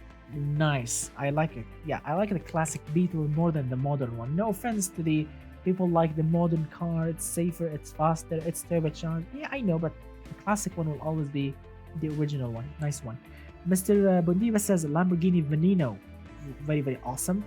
Carga Club says I changed my mind. The Pagani Zonda R. All right. Tyler says a Hellcat Red Eye. Cool. Yes, Mr. Iron. Maybe, Mr. Iron. Who knows? Maybe yes. Maybe soon. Maybe I'll try to do a live stream on Forza. Why not? Let's see. Is the Fiat from 1910 that shoots flames? I think so. Yeah. All right, guys. I mean, really impressive options. I mean, look at that. If you are reading your comments, if you are reading your own comments, it will tell you that you guys do have a great taste of cars. A lot of people want to drive, nice hypercars, supercars, classic cars from the 30s, cars from 1910, and of course the Beetle. I mean, look at that. None of the cars you guys picked are actually rubbish. All of them are actually amazing. All of them, and I love every single one of those cars you guys picked, because we all do have the same taste. We all love great cars, and all the names you mentioned, guys, all of them are really great cars. All right, the next one. All right, the next one, it's called the Palomino Enigma PL or P1, I think. R-Tech 612 7-liter. Let's open it. A Miata. My Mr. Bumper stickers. Well, not bad. Not bad at all. 773 horsepower, 7-liter V12. It's turbocharged, all-wheel drive. Not bad. Here we go. So this is the Palomino Enigma. I think I've seen it before. Someone actually sent me this car, but it definitely got updated. It looks super awesome right now. I love the rear end. I love the tail lights going alongside the edges of the tail lights. Really awesome. The side is beautiful. The rear, oh yes, I love the V12 badge. Absolutely magnificent. It definitely got updated. Amazing. I love it. Wow. Wow, indeed. All right, here we go. This is the Beating Heart 7-liter twin turbocharged, 881 horsepower. Wow. Oh my goodness. Check out the boost. Wow. It's actually a boost caboose. 43.5 psi maximum allowed psi. I really can't wait to drive it, because in BeamNG, yes, it will definitely destroy itself in BeamNG. Yeah, that much boost, the engine will definitely go kaboom in BeamNG. All right, let's fire up this boost caboose. Let's fire it up. Yes, rest in peace in BeamNG indeed.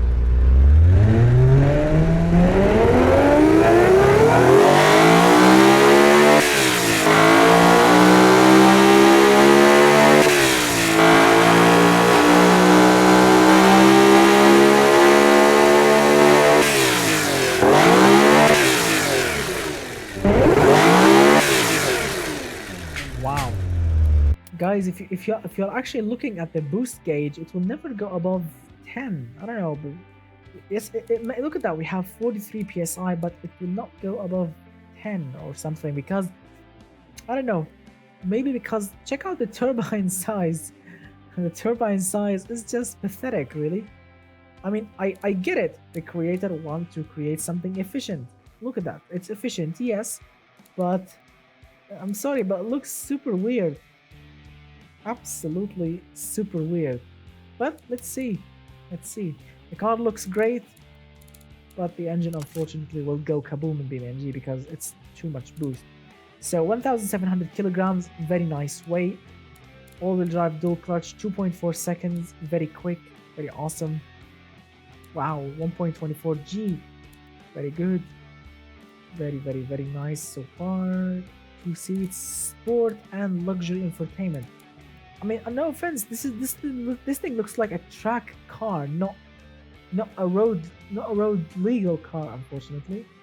But this thing is running with luxurious infotainment system, with many speakers and screens and wow. All right, all right. Look at that, $213,000. Very affordable for a supercar, basically. Not bad, not bad at all. Let's export it.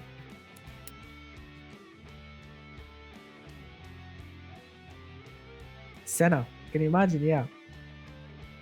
Can you imagine someone creating something like the McLaren Senna? I mean, maybe it was inspired maybe by this thing, by the Senna. But if I was creating the Senna, I would definitely put a window here or something, like the real Senna. Why does it have ABS only? Well, I don't know because I don't know. I really don't understand if this thing is really a supercar or if it's a track car or I don't know. So let's see. Cargo Club says the next car, the Patriot Parade LX, is my car. Wow, really? I cannot wait to open it. Let's see. Here we go. Just a little bit. Here we go.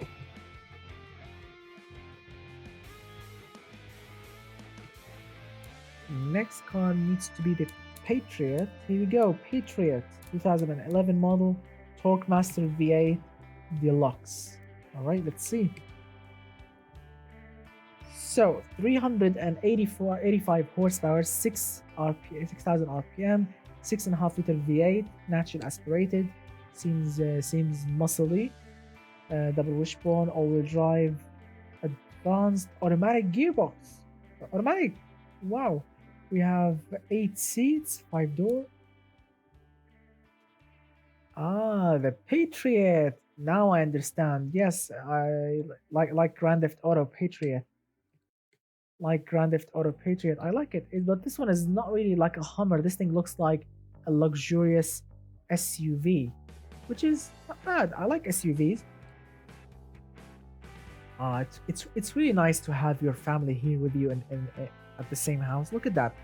It's been really long since someone gave me a hot cup of coffee when I'm going live, because if I don't know if you actually noticing or not, but my throat is starting to give up, and it's really nice. My mom just opened the door and she gave me a hot cup of coffee to to keep my throat going. So it's really nice to have your family out. Surprisingly, I actually miss my family around. Living by yourself, it's nice, it's really cool, you are dependable and everything. But these moments like that, when your throat is giving up, that you are struggling and you want to continue the live stream because people are watching and you like to give them your best, and suddenly your mom opened the door, give you hot beverage to clear your throat. That's a nice moment. I like my mom. I love my mom so much. She's amazing. Just give me a moment. I'll drink some coffee. Smooth. All right. Very tasty coffee. All right, let's continue. Battery charged indeed. All right, so let's start from the beginning. Yes, it's a luxurious, beautiful looking, looks like a Cadillac Escalade. That's correct, yeah. So corrosion resisting steel body, very nice. Semi space frame, aluminum chassis. Wow, that's a brave option. I like it. Front longitudinal double wishbone, very nice. This is the beating heart of it. 6.5 liter V8, single overhead camshaft, 2 valves, very basic modern V8. Cast iron, forged internals, 11.6 to 1 compression ratio, not bad. We have BVT, natural aspirated, direct fuel injection, 95. All right, so my friend, it's running on 95 octane, and you do still have 0.4 points of octane left, so you can actually put more ignition, like going 60 maybe. I mean, it will not make a great difference, but it will add a little bit power and torque, so, and it will make the engine more efficient. Let's see, short cast, dual exhaust. Two-way, two-way is a little bit rubbish. I mean, I would prefer three-way if you are building something normal, like a normal engine. A three-way is actually better. Two-way is really restricting.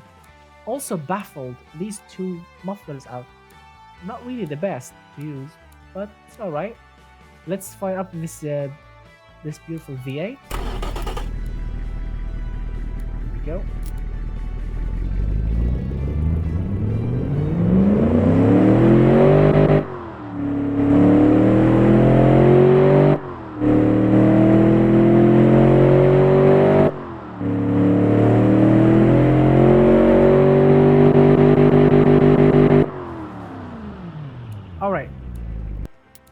I love the engine. It's actually a decent engine. The car looks decent. Everything is looking decent. But a couple of notice, Mr. Car Guy Club. I think this is your car, right?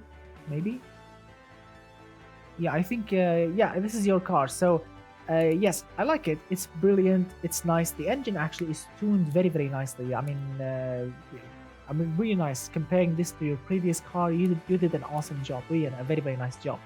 But for a 6.5 liter V8, my friend, you can actually go a little bit more torquey because you are building a luxury SUV. You need torque, basically not power to move it. 394 pound-feet is not bad, but a 400 pound-feet, remember those round numbers like 400 pound-feet of torque. When you want to sell the car in the showroom, and you tell the customer this car or this SUV is producing 400 pound-feet of torque, the customer will be happy. But when you say 394, the customer will say, why not 400?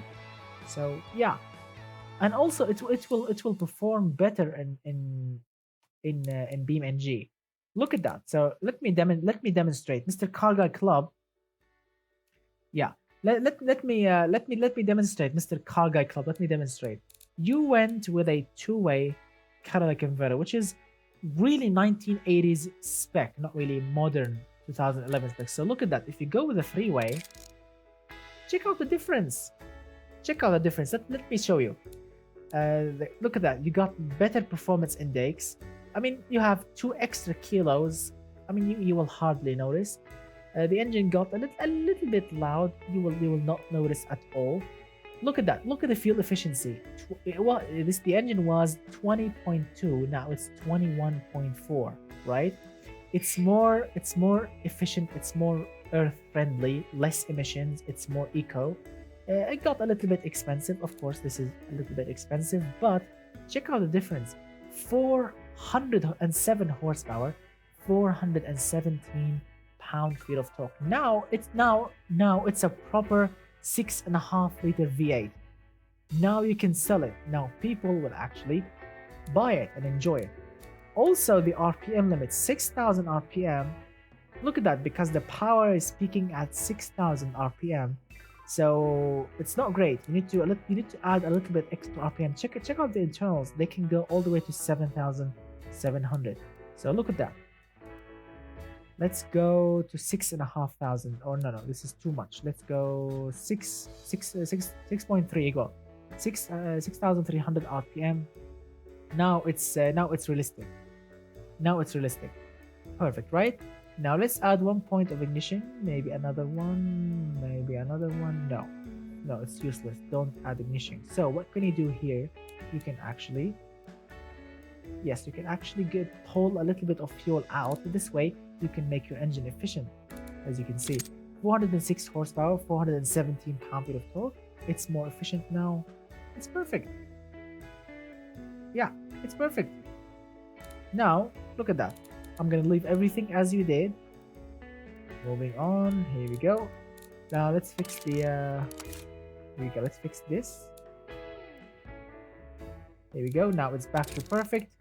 Look at that. Now your car is more efficient. 11.9 mpg. Not bad. It's not bad. If we can get it to 12, it will be perfect. But it's not bad. 6 speeds, advanced automatic. It can go 243.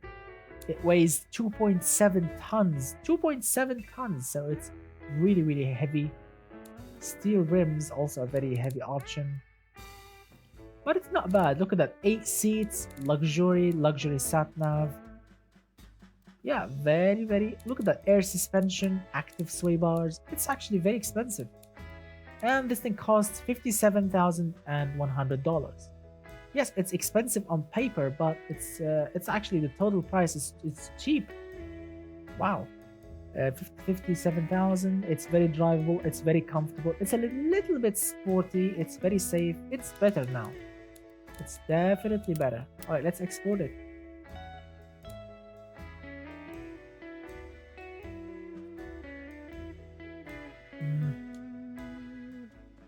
Eureka Power. Yeah. Yeah, it's. I mean, no offense to any of our American friends, but it definitely looks super American, like indeed a Cadillac Escalade or a modern Yukon or something. But it's not bad. It's not bad. I mean, I see Yukons all the times, all the time. People love GMC Yukons here in Saudi Arabia. They love them. They love the Denali. They love the Chevrolet Tahoe. They love the Escalade. Basically, all these three cars are, or those three SUVs are the same. They love those Jeep Cherokees, those Jeep Wranglers. I see a lot of them all the time. People love SUVs here. A lot of Range Rovers, a lot of Land Rovers. Oh, and tons of Toyota Land Cruiser. You know, the massive one, the SUV one. People love SUVs here, and yes, also a lot of Ford Explorers, Ford Expeditions. Yeah, a lot of them everywhere.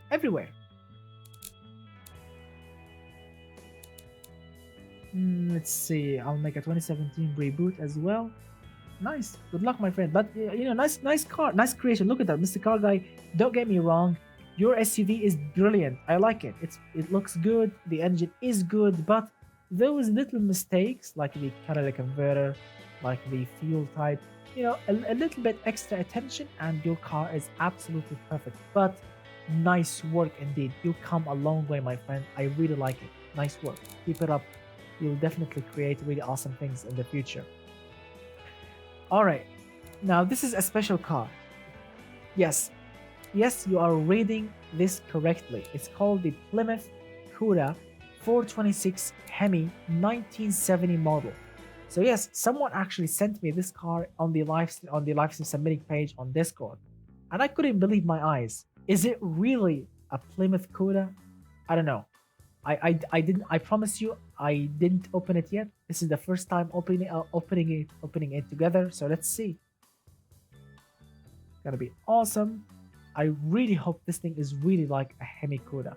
So 432 horsepower, 6,000 RPM, 7-liter V8, very nice. Overhead valve, 10.2 to 1. Wow, the creator actually did replicate the 426 Hemi.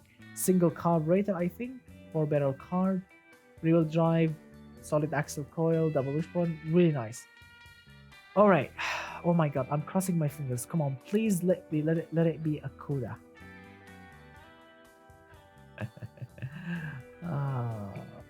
Yeah.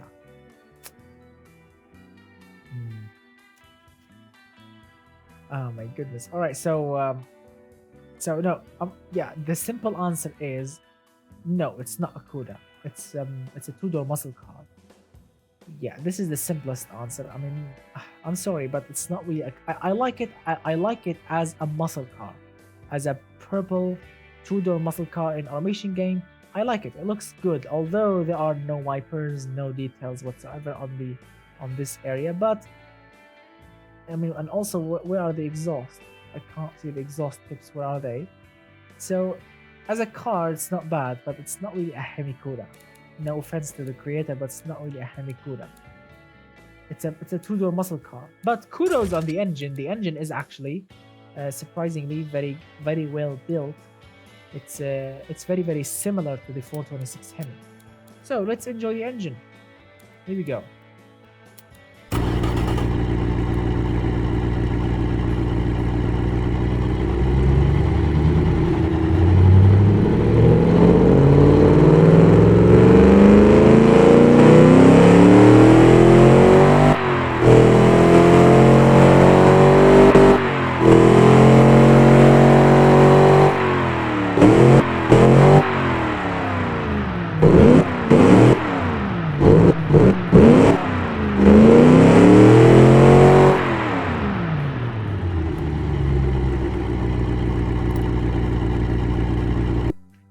right, so the engine sounds really nice. I love Hemi engines, the V8s, especially the classic ones. They are absolutely magnificent, and also the modern ones. And look at that. So, all right. Hello, Mr. XA Thunder. Hello, my friend. Yeah, as always, we are testing viewers-made cars. Yeah. So, all right. So the car, as again, looks very, very basic. I don't know if the creator of it is using an old automation version or not. You know, if you get my, if you get what I'm saying. But yes, a lot of people said it looks like a little bit like a Cuda from the front. But I mean, it's not bad. It's not really a bad muscle car looking, but it's missing a lot of fixtures. Yeah, a lot of fixtures are missing, which is not really brilliant, but it's not bad. Nice try, my friend. All right, so let's see. Rear-wheel drive, manual, 4 speed, 4 on the floor, 6.7 seconds. It's definitely like a muscle car. Muscle car specs. Again, the brakes are not really the selling point of a muscle car, but it's not bad. 2 seats up front and compact 2 seats up the rear, sport, no entertainment. It's a it's a unique car.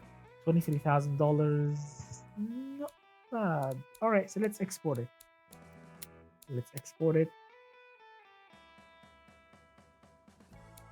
I would really love if the automation developers or maybe the mod creators on the Steam Workshop, they can actually create a Hemi Coda body style in automation games, so you can actually create new muscle cars. Because I mean, no offense, but I'm getting sick of the current muscle car bodies in automation game. I mean, they are basically the same ones. We are always doing the same. I really wish the developers can actually put new muscle car bodies in automation game, like Charger inspired, or maybe a Cuda inspired, or maybe something else like an AMC Rebel, or anything will work. Anything new. All right. All right. So, all right, look at that. Let's read some of your awesome comments. Let's see. Tiago says used to, but I don't anymore. What's that? When is the no limit? Oh, Mr. XA Sander says when is the no limit challenge video? Well, currently my family is here, so when they leave, I will start reviewing the cars, then film them, edit the video, and then I'm gonna post it online. So it will take some time. It will take some time, my friend. And let's see.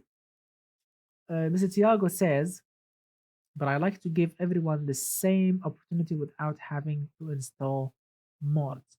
Well, yeah, I have no problem with people sending me, cards from old automation versions. I have no problem with that. But you need to make sure the card looks perfect, as perfect as possible before you send it. So so you don't, so people don't really, say bad things on your car. All right, let's move on. Let's see. The Trabi is mine. Yeah, I saw it. I would really. I will open it now and see what did you get. What did you do with it? I'm really excited for it. All right, Mr. Let's see. Mr. Tyler says, could someone make a station wagon muscle car? Mr. Tyler, if you actually go and check out a video on my channel, I really forgot which one, but I did actually create a very very awesome we say muscle wagon, and I think I did put a Chevy big block in it, and I supercharged it using the supercharger mod, and I think I also made it, I don't know, rear wheel drive and then all wheel drive with exhaust sticking out from the hood. It was absolutely crazy. You can see the video on my channel. All right, I think I will do a recreation of it. All right, so let's open the 1968 Trabant 601 V2. Well, yeah, I know there are no V2s in automation, but let's see. So we have 34 horsepower. Of course, it's a Trabant, 609cc inline 3, overhead cam, not bad. 7.9 to 1 compression, naturally aspirated single barrel carb, front wheel drive. All right, let's see. Well, yes, that's a nice. That's a Trabant basically. because we do have the Trabant body in automation game. Surprisingly, we do have it. And look at that. It's simple. It's very, very simple. The Trabant, basically there is nothing going on. Two circular headlights, a grille, two indicators, a license plate, door handle, wipers, taillights, handle, license plate, and that's it. Very, very, very basic car. Absolutely super basic. So, and the running engine is a inline 3 cast iron 609cc, direct acting overhead cam, cast internals, of course. Look at that single barrel carb, the regular leaded 92 octane fuel. Not bad. Let's fire it up. Oh, look how tiny the engine. Brilliant. Let's see.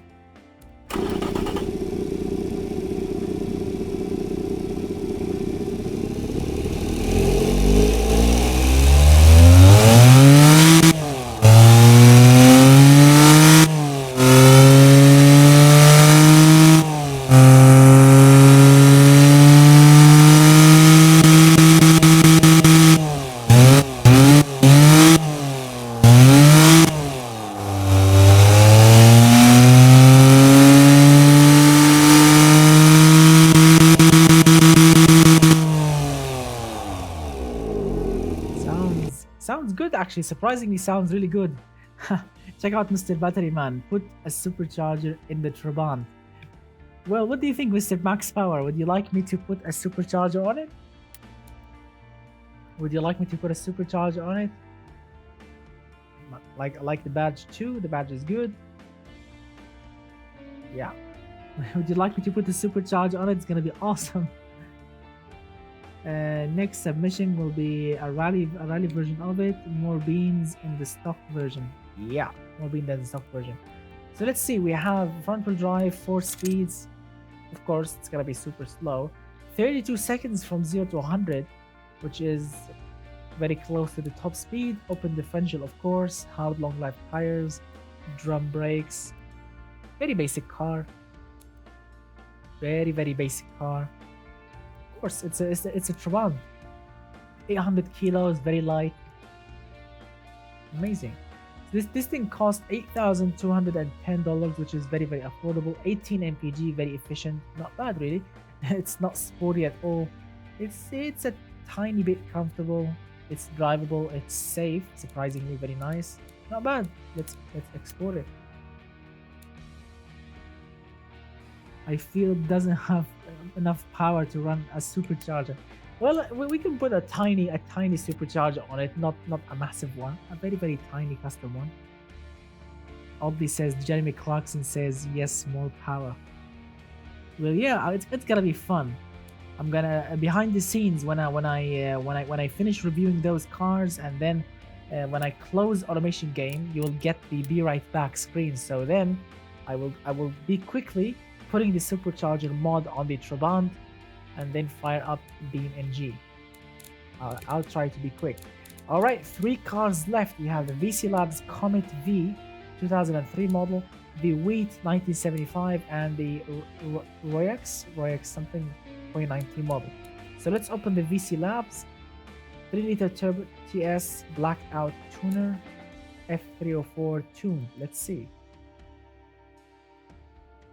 If a turbo is put on the Trabant, then the wind suction would move the car forwards, not torque.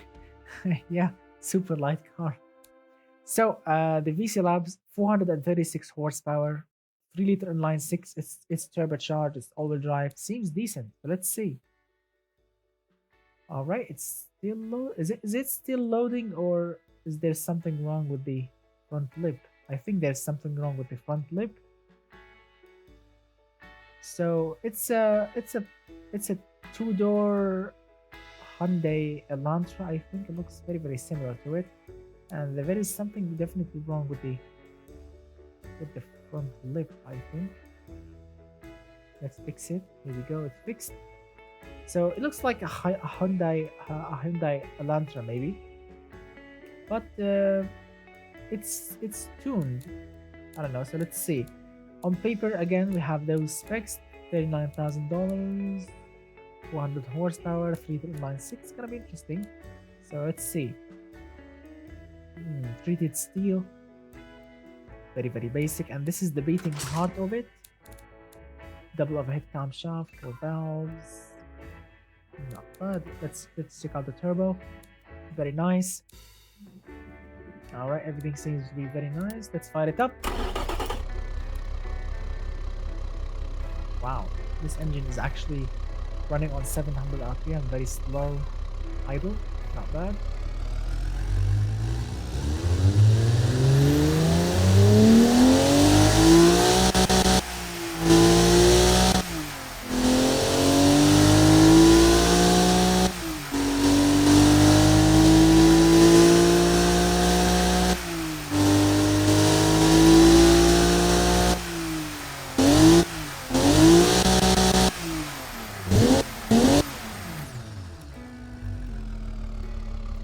Wow, so this inline 6 actually is built nicely. The horsepower, the torque, the turbocharging, everything is actually built very, very nicely. I like it. It was built very, very nicely. A nicely tuned inline 6. So sequential all-wheel drive, 3.9 seconds, geared limited slip, semi-slick tires. Wow. Very, very, very, very sporty, I guess. They are, unfortunately, I mean, I'm looking at the car. It's not ricey. I think it's not ricey. I mean, look at the rear wing. It looks clean. It's not really super ricey, unless of course you're looking at the rear lip. The rear lip is a little bit ricey, but the car from the front, the side, even with the massive rear wing, it's not really super ricey. It's not like one of those unfortunate Honda Civics that you see in the parking lot, but yeah, the rear lip is a little bit unfortunate. It's not bad. It's not bad. Electric, not bad. It's a decent family all-wheel drive sports car. You know, ignoring the wing and the lip. All right, let's move on. Diesel engine idle noise. Yeah, of course, the inline 6 does sound like that.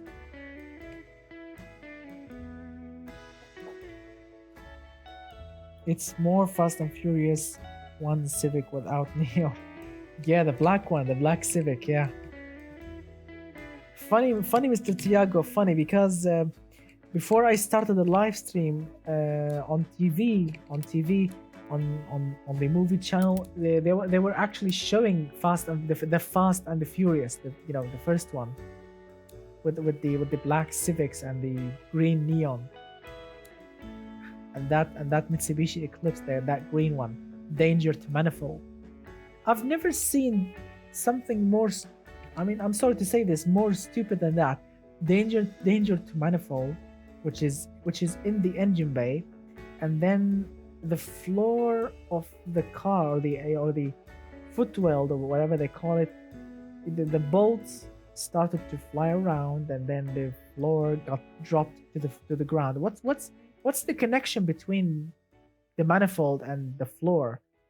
And how many gears they shifted? How many gears? I was looking at the shifts. I don't know how many times they shifted. And when they pressed the nitrous button, I don't know, they went, I don't know, the speed of light maybe. It was super blurry from the side. I mean, really, the first one was absolutely funny. The first one was absolutely funny. All right. Did I export this thing? I forgot. Guys, could you please remind me? Did I export this thing? Did I export this black car or not?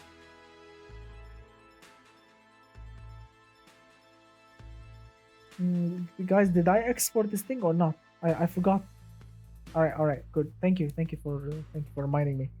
I mean, yes, it's more entertaining. Yes, it's very entertaining, and I really, to be fair with you, I really miss the Fast and Furious when it was only about cars, not about fighting or shooting or blowing up cars or killing people.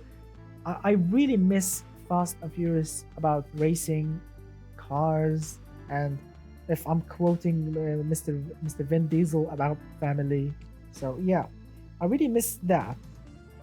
I mean, look, if have you seen have you seen the latest Fast and Furious Hobbs and show, whatever they call it? It's just shooting, blowing up stuff and destroying cars and blowing up trees and islands. And I don't understand. This is not Fast and Furious. This is just the Furious. There is no Fast anymore. I don't know. Yeah, yeah, it's not the same. Indeed, that's correct, Mr. Tiago. It's not the same without Paul. I mean, he may rest in peace. It's not the same without him. Yeah, oh, that's correct, Mr. Christoph. That's indeed correct. Tokyo Drift. Yeah, I mean Tokyo Drift. It was absolutely one of my favorite ones. It was only about cars. I mean, yes, there was a little shooting in it about the what do they call them in Japan? The Japanese mafia. I forgot the name of them, but yeah, it was a little bit about them, about drifting. It was really awesome, and I like it, and it was funny. There were actually some funny scenes in it when he went to the school, when he met Han, when he gave him that red Lancer or Evo, whatever you want to call it, when he was crashing it. It was really funny, and then it was entertaining. It was exciting. There was some action in it. It was perfect, and of course there were some fake things in it, but it was really cool. Yeah, it was. Yes, the Yakuza. Yeah, the Yakuza. Yeah. So I really miss Fast and Furious. When it was only about cars. I mean, I don't mind shooting. I don't mind to see shooting, machine guns, things blowing up. But I also want to see cars. People talking about cars, maybe drifting, maybe drag racing, maybe track racing. I don't know, something like this. But not tanks and submarines and rockets and nuclear heads and I don't know, missions, going secret missions, sneaking on people. I don't know. I don't know what do the people does those people do with Fast and Furious. All right, so the last two cars we have the Wheat 1975 and the Royax 2019. So let's open the Wheat.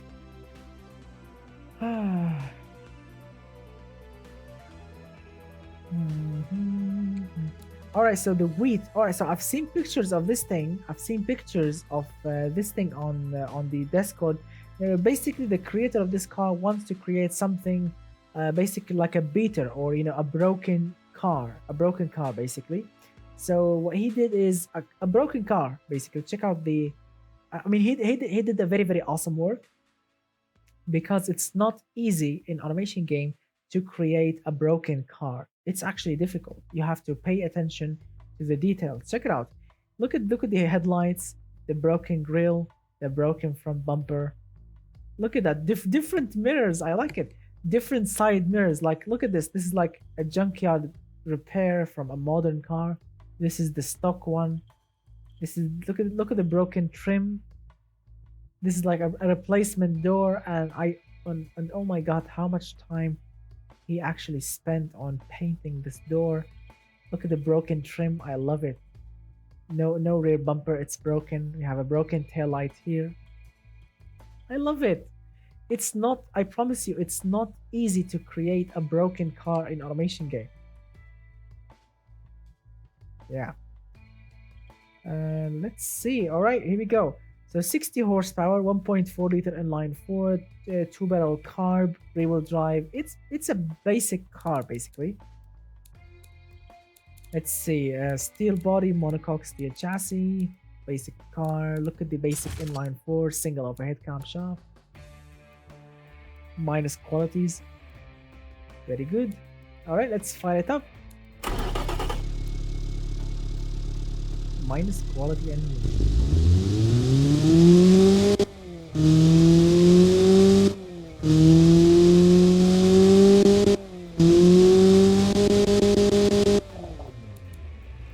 Not bad. Actually, engine sounds really good.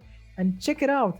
The engine is running on 85 octane exactly. Check it out. It's running on 85 octane. So it's not only a beater car, it's also a car that can run on cheap fuel.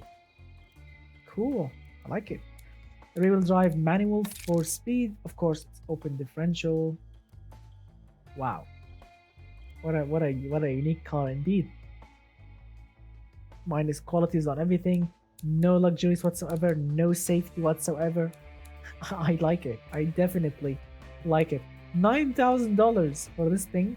15 mpg. Wow. Wow indeed. 16 seconds from 0 to 100. 137 top speed. 900 kilos. What a brilliant car. Let's export it. Let's see. Replacement hood. Yeah. Which car would you win a race? Which car would win a car race? What do you mean by that? A Trabant or oh, which one do you mean? Well, this one is more powerful. This car here, this beater car is more powerful than the Trabant. The Trabant is only 30 horsepower. This is 60 horsepower. It's double the horsepower. So yeah, I think this one will be definitely faster. The Broken and the Furious. Yeah, can you imagine if Vin Diesel will drive this thing, this one here, and rest, may his soul rest in peace. Paul Walker will drive the Trabant. Yeah, it will be the Broken and the Furious, or the Broke and the Furious. It's gonna be awesome. Driving beater cars, cheap cars. All right, it's gonna be awesome, but I really cannot wait to drive those things. We had very impressive cars layout this evening, and I'm really happy to see them. Nice creations. Every Friday when I go live, people send very amazing cars, and check out how much time this thing is taking to get exported to BeamNG, because the creator of it made it with many fixtures. Check out how much time. Wow, this thing just finished. All right, give me a moment.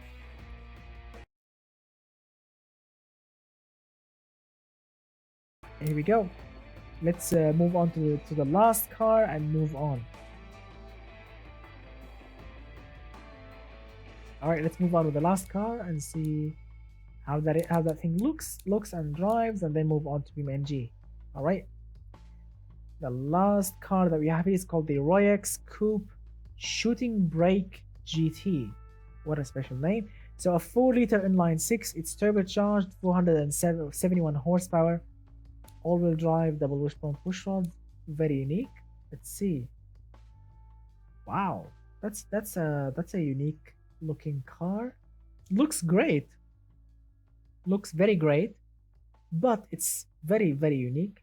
The body style indeed. I don't know what to call this. Is this thing a hatchback, or is it a wagon, or is it a two-door coupe? I don't know what to call it. It looks like a hatchback, but at the same time, it's too long.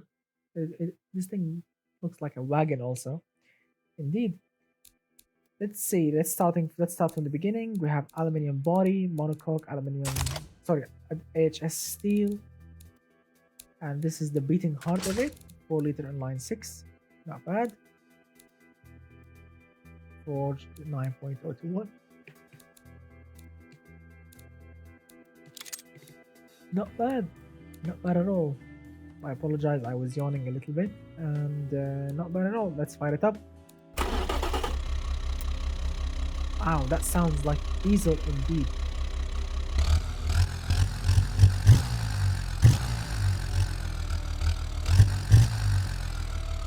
Diesel.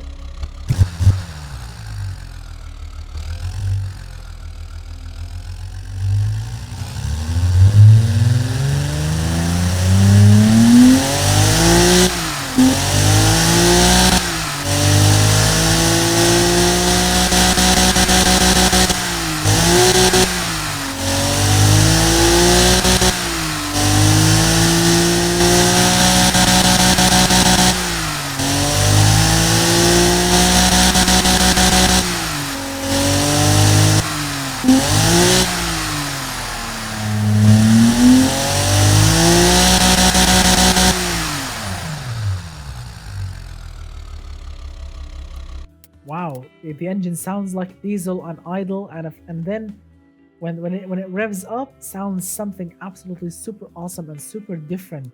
Amazing. I love inline six noise. It's just brilliant.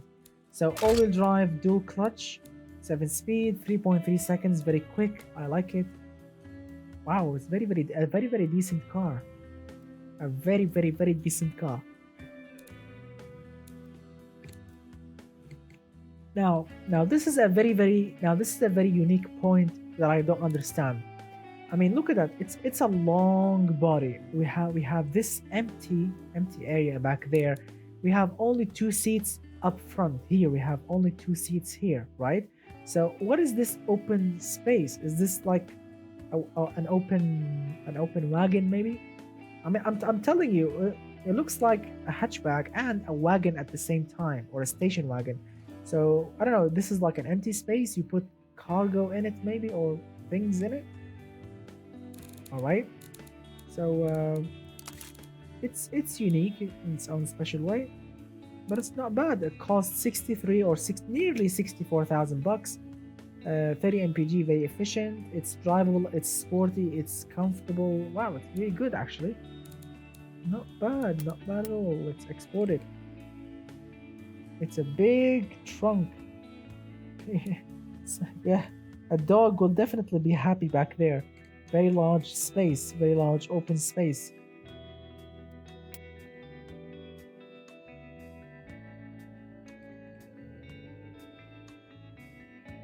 There's a Ferrari like that in real life. You mean the FF? Mr. Tyler, you mean the FF?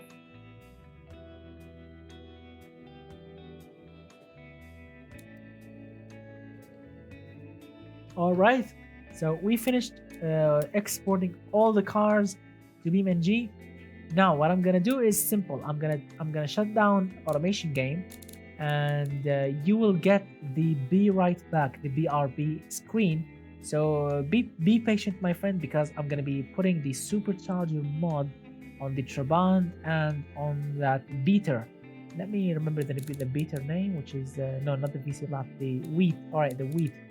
So I'm gonna put the supercharger mod on both those cars. So I'm gonna be as quick as possible, but it will take some time. Yeah, just for the fun of it, just for the fun of it. And then I'm gonna fire up BeamNG and we will continue over there. So right now I'm gonna shut down automation game, and you will get the BRB screen. So yeah, be patient, my friend. Let's see. Let's move on.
All right.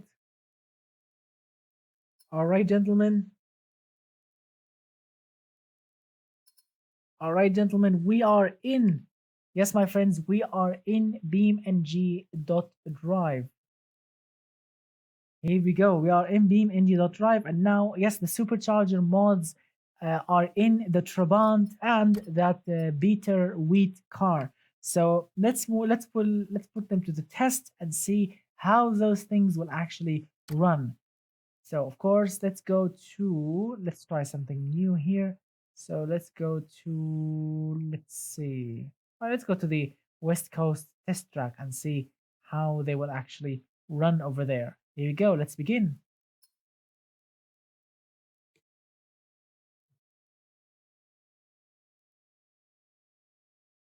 Wait to try it. It's gonna be interesting.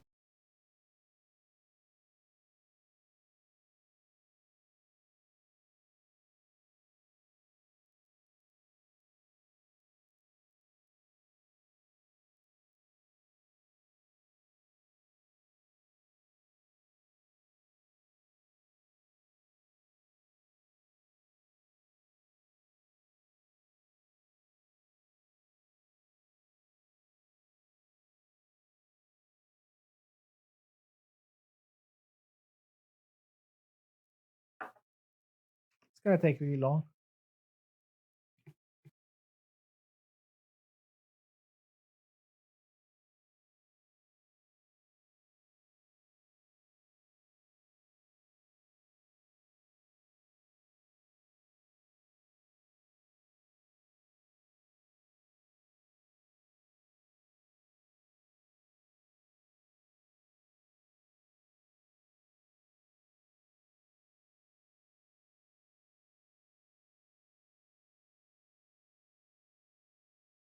It will load eventually.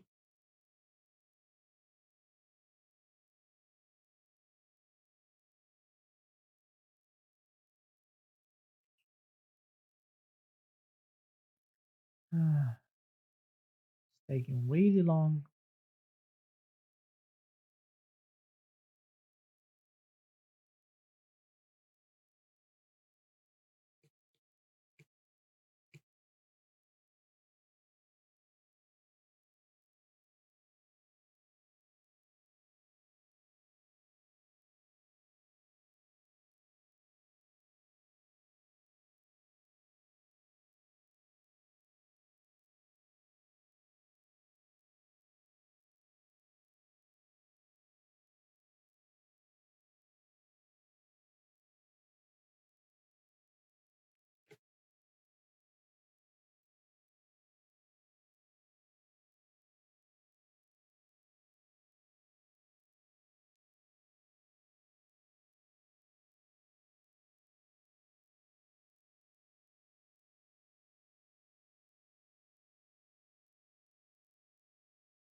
All right, finally.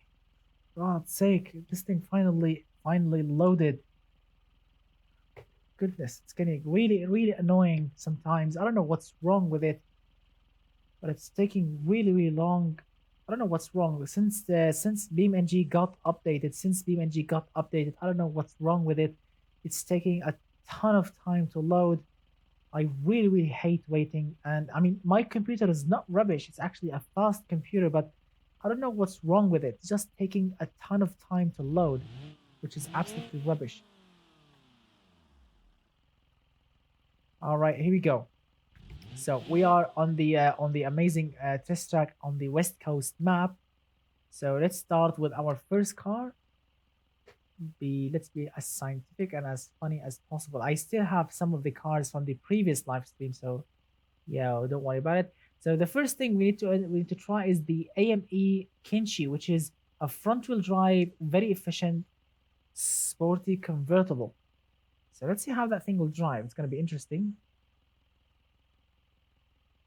Oh,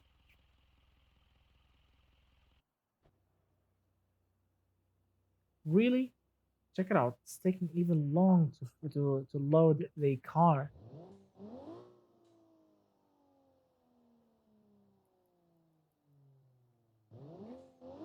Wow, it's very quiet. Listen.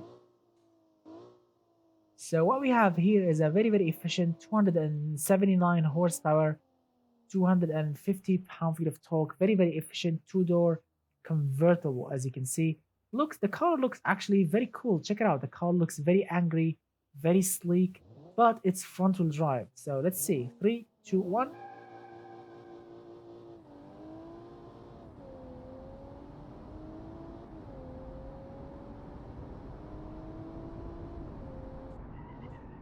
No, my friend, it's not graphics related. No.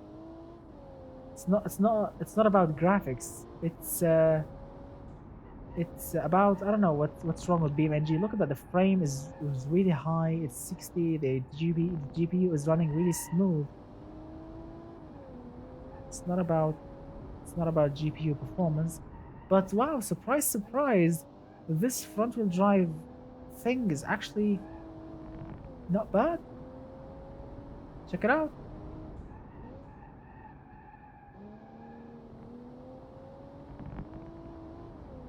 This front wheel drive thing is actually not bad at all. It does understeers a little bit, but in general, look at that. Let me put it in. Let's check out the fuel consumption. Here we go. Look at that, flat out doing 190. It can do 8 mpg. This is flat out. How efficient is this engine? Wow. Wow, the car did actually bottoms out a little bit. It's really interesting. It's definitely interesting. The car actually handles very nice. It's comfortable, and it's very efficient. It's not bad. It's not bad at all. And I want to try the efficiency, but not here. When we move on to the endless highway map, we will definitely try the fuel efficiency over there. See how many mileage this thing can get. All right, let's move on with another car. Let's see how we actually do. Did I? Yes, 52 mpg. Yeah, we will definitely test it when we move on to the endless highway map. All right, the next one, it's called the Avant. Is this thing from an old or a new lifestyle? I forgot, guys. Is the Avanti from the old or the new? No, I think this is from the old live stream. All right, this is the new Avanti. Yeah, this is the old one. This is the new one. Let's see, the one with the happy face.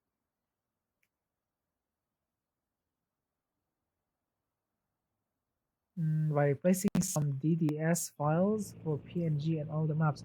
Really nice work. All right, guys. Now this is the happy face.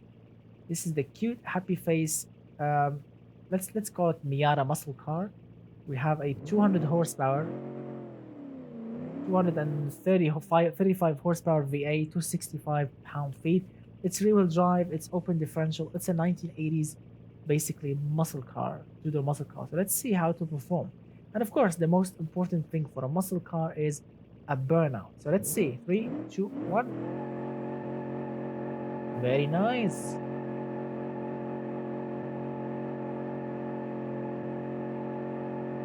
Wow, that's a very nice burnout.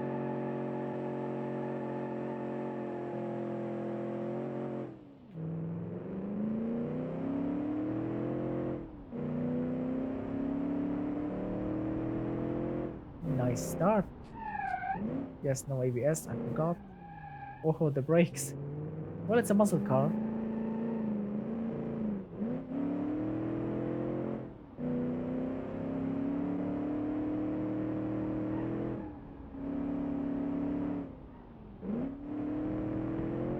It definitely handles like a heavy muscle car. There's understeer, there's oversteer. Brakes are very sensitive, not working really. Look at that. It can actually power slide. It can understeers a little bit. So it's all over the place. Whoa, all over the place. But I like it because it looks funny and it drives actually surprisingly quick. And you can actually control the slides.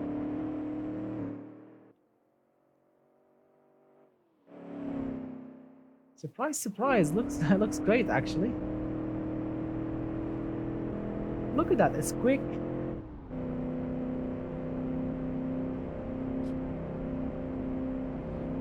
Here we go. Now we need to do some brake testing. Here we go. 3, 2, 1.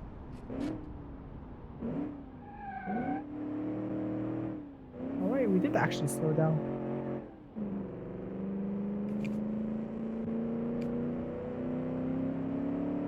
It's not bad.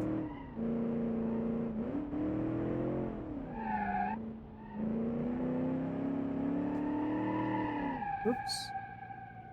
Alright, so it's a nice car indeed. I definitely it's a definitely a funny car indeed to drive. Like look at it, it can do a burnout or a one tire fire, very easy.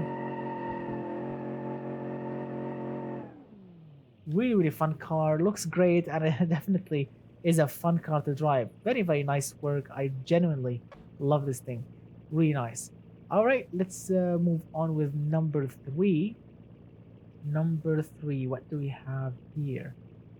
No, we finished from these. The Enos. All right, the Enos Sunrise, a car that is running on absolute, or the engine can absolutely running on anything, on any low octane fuel.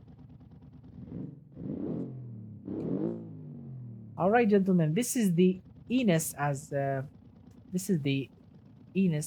creator of it called it. Look at that, called the Enos, I think. So it looks like an RX-7 from front. I don't know, a 240 something. Yeah, a Nissan 240 SX, I think, from the rear. It's not bad.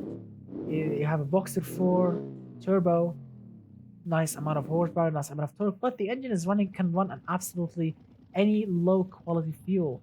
Really, any low quality fuel. I think 75 octane can actually run very happy on. So let's see.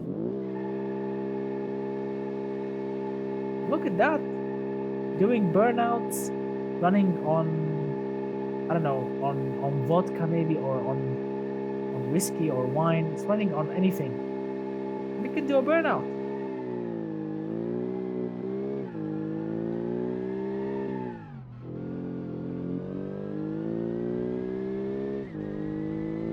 Yes, we have a sequential gearbox.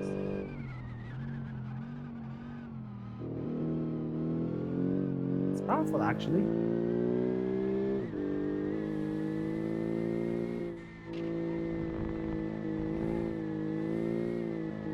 Whoa. Oh, oops. So this thing can actually lose control. This thing can actually lose control on its own. Wow. What a creation indeed. Let's try again.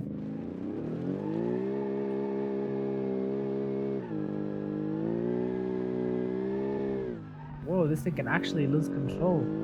Very easy.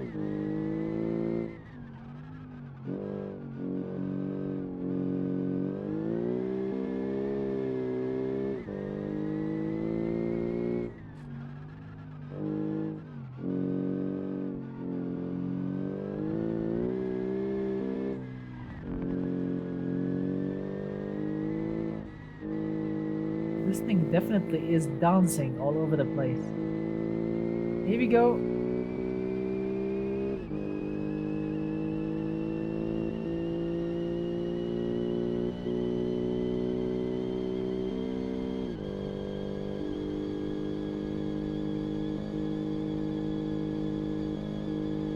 Listen to the sequential gearbox. Here we go, brake test.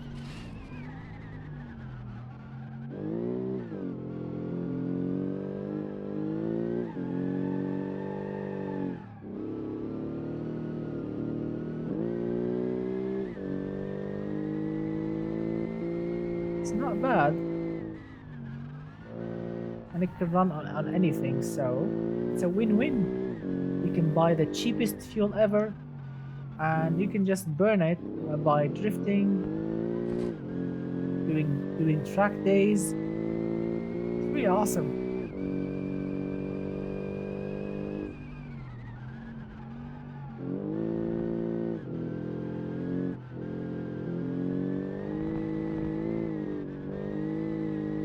All right, it's not bad at all. All right, let's move on with number four and see what's what. Very, very nice. All right, very unique and surprisingly nice creations so far. Here we go. After it, we have, all right, the Giovanni, a car that is absolutely super crazy. We have the Giovanni. We have of course the Lyra. Let's see what else we have. We have the we have the new OME, the this one, the Orange Beast, the Patriot, the Plymouth Cuda ish, and a lot of crazy things. So let's continue and drive the Giovanni now. The Giovanni is a super fast car, so let's see.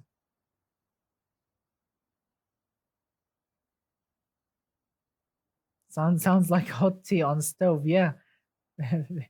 Indeed, sounds like the same, yeah. Um, oh, what happened? Oops, what happened? The car crashed on its own. Let's try and load it again. What's wrong?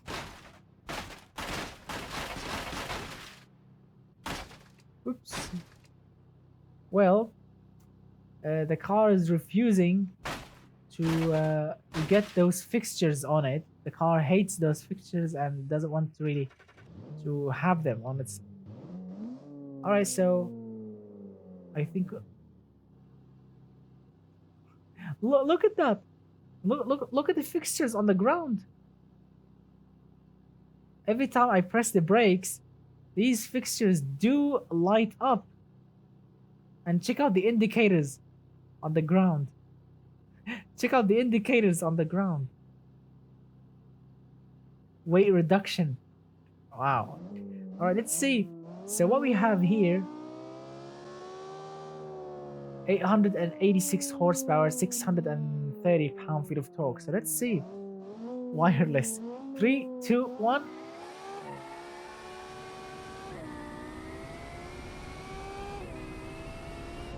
Wow. So very, very nice acceleration. Brakes are not really strong, but it's not bad. The car feels, oh my god, yes, the car feels a little bit high from the ground. Feels like an SUV. Doesn't really feel that stable, but it's not bad.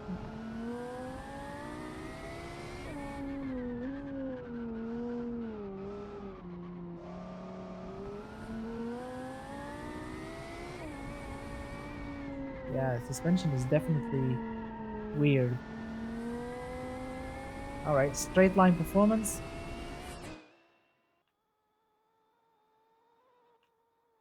Whoa. Suspension is definitely weird. Suspension is absolutely weird. Let's try again. Suspension is definitely weird. Suspension is absolutely weird. This thing just lost control on its own. Yeah, look at that. Let's reset this thing. Oops. There you go. Let's try again.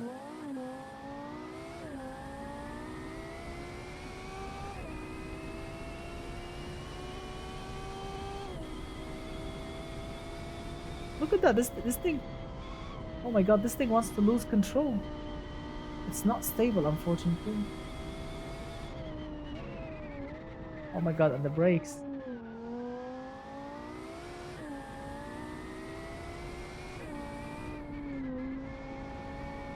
This thing just wants to lose control. Goodness.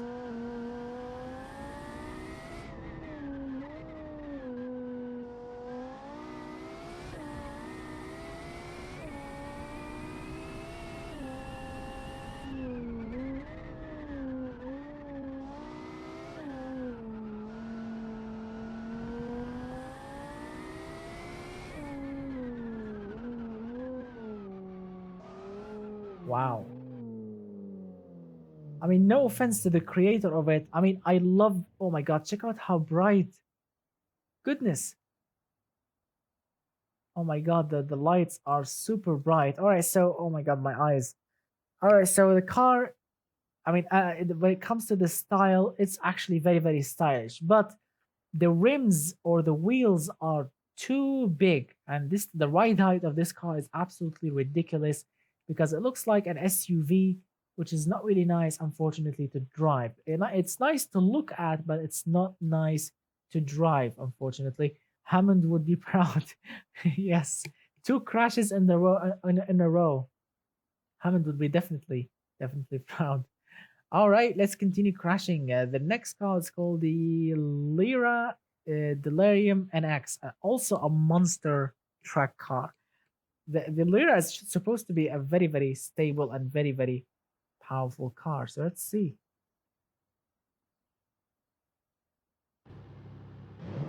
Yeah, yeah. Oh my God, yes, that's correct, Mr. Marcos. You think it's the UFO? Yeah. Oh, let's listen. Listen to the idle noise. The idle noise is beautiful. Wow. All right, so the Lyra 1,300 horsepower, 900 and something pound-feet of torque. It's gonna be awesome. This thing's supposed to run very nicely. Yes, we have normal headlights. My eyes are fine now. Nothing is dropping to the ground. It looks a little bit sleeker, lower to the ground from the previous car. So let's see. 1,300 horsepower. Three, two, one, and here you go.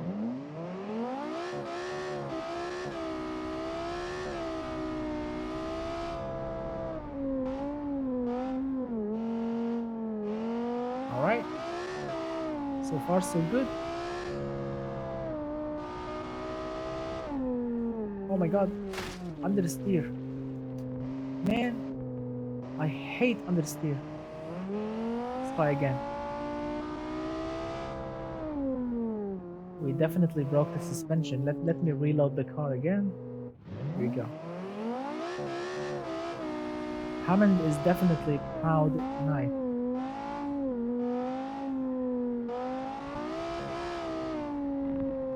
Yeah, this thing definitely understeers a little bit.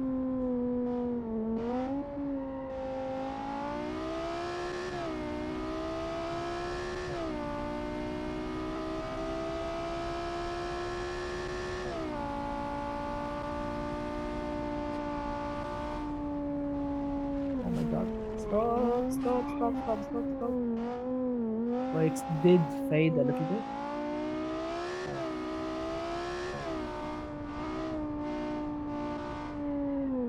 Oh my god. This thing. Oh my god. Richard Hammond is super proud tonight. Damn it. So there is something definitely wrong with the big wheels on the car. I mean, look at that. I'm looking at the ride height. The car is does understeers. And when it does understeer, it takes the car with it really hard.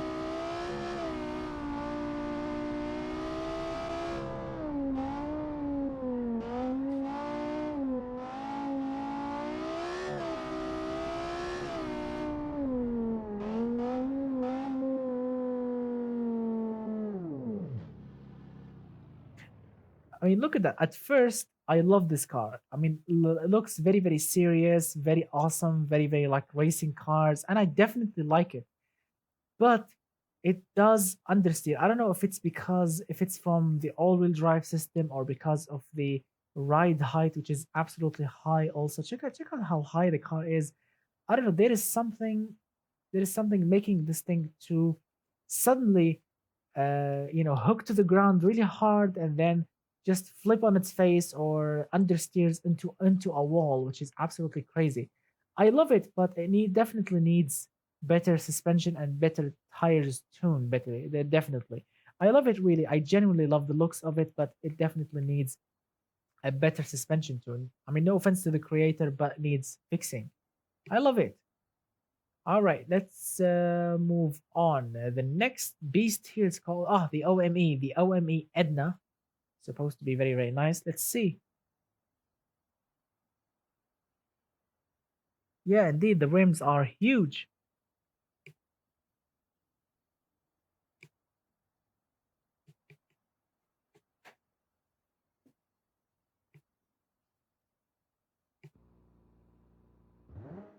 All right, the OME Edna, which is a very unique name. Looks absolutely magnificent, amazing. I love the rims. The side absolutely amazing. Check out the indicators. Very, very, very stylish. I absolutely love it. Check out the tail lights. Beautiful. Absolutely magnificent. So we have a very, very torquey engine. 740 pound-feet of torque. 600 horsepower. Supposed to be very, very nice. So let's see. Yeah, yeah. We will do absolutely everything. Let's see. 3, 2, 1.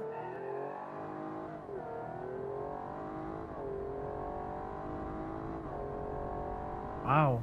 We have luxurious interior. We have a acceleration 0 to 100 in 2.7 seconds.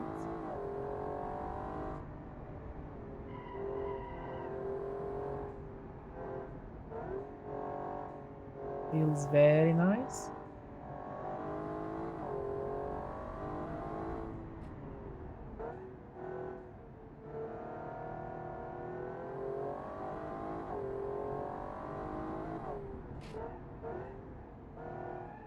Car actually feels very nice.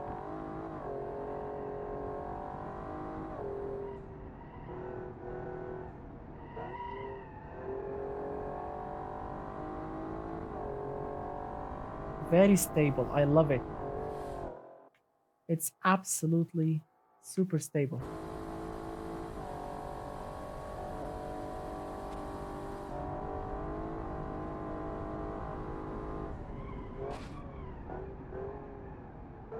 Well, this thing does bottoms out a little bit because comfy suspension, and this thing does actually scrape the ground a little bit. If you go really fast, it can actually scrape the ground, and when you do, parts will start to fall off. Yes, like that. So yes, this thing needs a little bit harder suspension, but in general it's absolutely amazing looking. And this thing needs better brakes. The brakes are definitely getting warm, very, very warm, as you can see. But in general, it's actually a beautiful looking car, and it did actually survive the full lap without crashing, spinning out, or flipping on its face. And this thing actually is not bad. Needs better brakes, and it needs a little bit harder suspension, so it stops bottoming out on the street. It's not bad. Nice creation by Mr. OME. Very, very nice indeed. But yeah, definitely needs better brakes. Yes, that's correct, Mr. Marcos. Mr. Daniel says, "Do you like old or new cars?" Well, my friend, that's a hard question to ask to answer because I like both. Modern cars are fast, economical, safe, beautiful looking, but I also love classic cars. Classic cars are definitely amazing. Also, I would never say.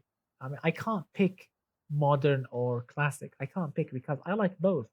I also hate some modern cars, and I also hate some classic cars. So I love and hate some.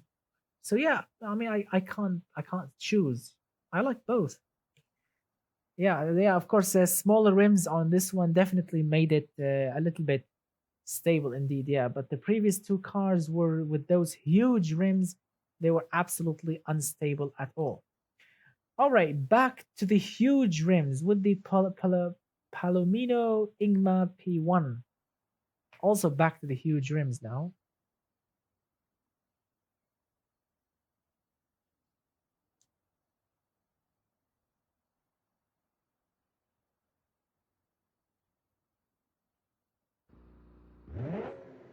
All right, back with the. Well, actually, they are surprisingly. I mean, they are big, but they are not super big. I don't know. Who knows what will happen? So sounds amazing. The Palomino P1 Ingma. I love the tail lights. Absolutely magnificent. The headlights, beautiful as well. Looks like a racing car. Sounds absolutely amazing. We have a ton of torque, 860 pound-feet of torque, 750, 60 horsepower. All right. A smoky exhaust, a very, very smoky exhaust. Yeah. MC, MC, the four slashes art. Very cool. I like it. We have the V12 badge. Very amazing. I love it. Very cool MC art badge. Very, very cool MC art. I love it. Very, very cool car. I really hope this thing does handle as it looks. So let's see. Three, two, one.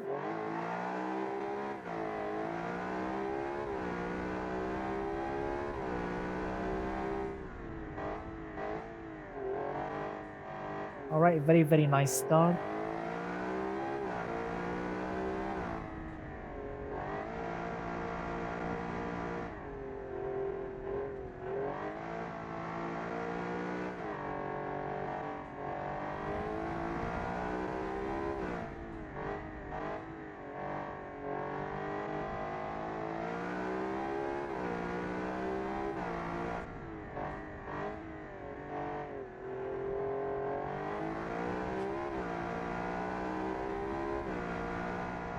All right. Very, very nice. Oops. Crikey. We did crack the suspension a little bit. It's all right.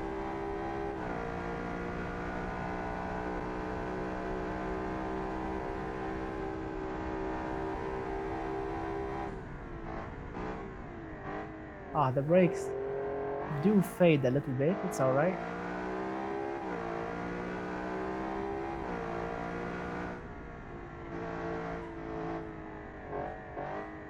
Even with broken suspension, this thing actually is not bad. Oops, scraping the ground really hard.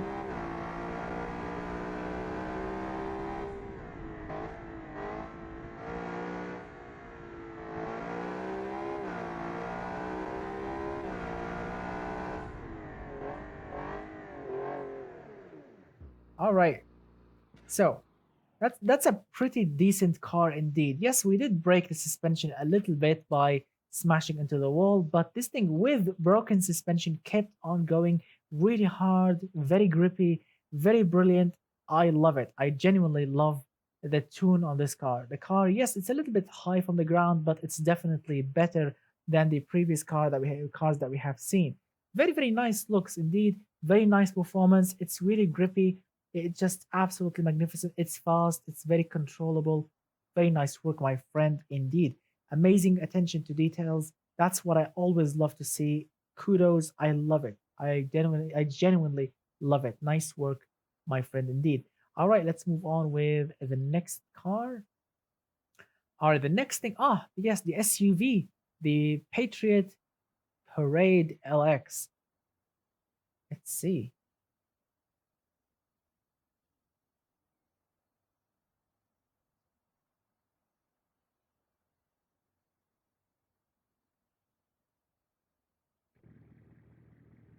All right.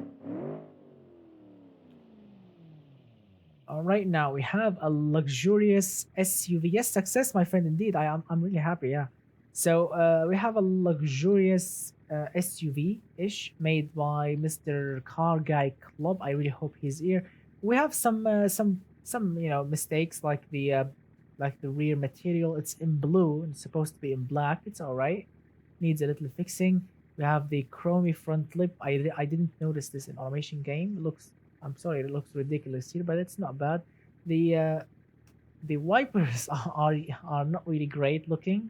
They look absolutely hideous, but it's I like the badging. The badging is not bad. So let's see. For a SUV, luxurious, we have 8 seats. It's heavy, 2.7-ton vehicle. We have 416 pound-feet, 406 horsepower. Let's see. Three, two, one. Oh, yes, automatic gearbox.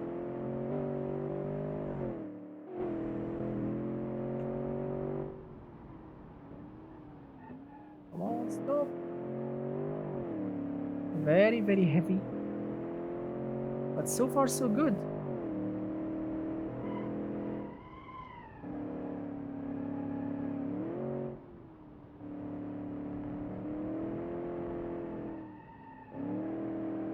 An SUV on the track.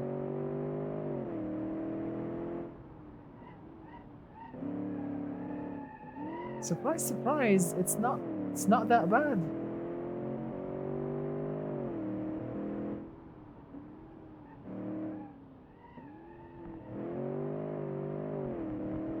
Surprising, really. It's naturally aspirated and it goes really nicely.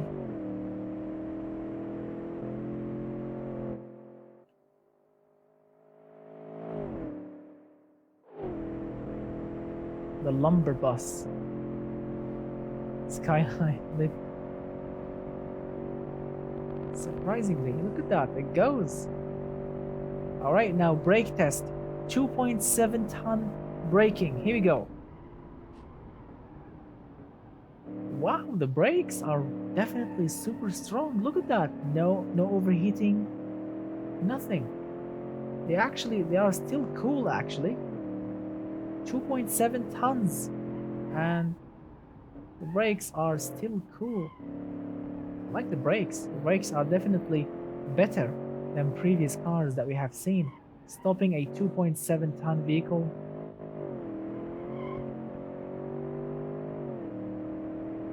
Amazing.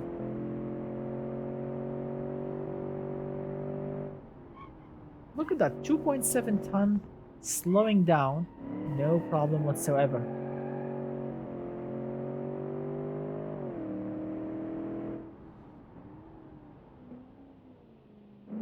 It's like stopping a lumber bus. Amazing, amazing! Wow, wow, indeed. What a unique car indeed. Nice, nice work. It definitely needs fixing, but it's not bad. It's not bad at all. All right. What's wrong with my mouse? It's not working. All right. I don't know what's happening.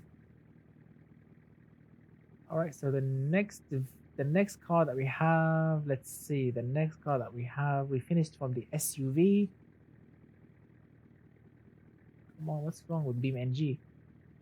All right. So we finished the SUV. Now the Plymouth Cuda-ish Escalade. I don't know if it's an Escalade or something, but it was created by Mr. Car Guy Club. Now this thing, according to the creator of it, he called it a Plymouth Cuda. Well, in some corners, yes, like the taillights, black area looks like a Cuda maybe. The front also maybe, but from the side, not really. But who knows? Let's see. We have a 426 Hemi under the hood. 3, 2, 1. Of course, we need to do a burnout.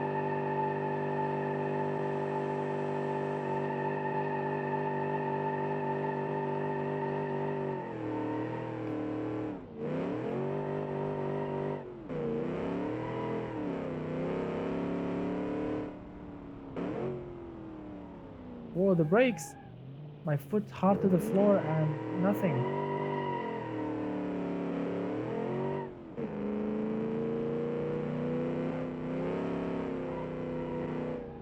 Oh my god, this thing definitely handles like a muscle car.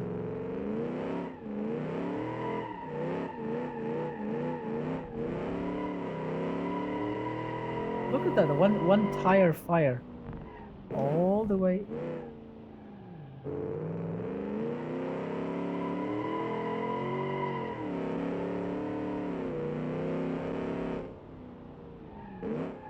Slow down.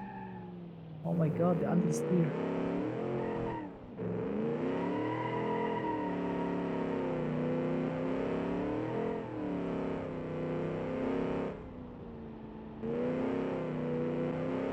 Here we go. Straight line performance.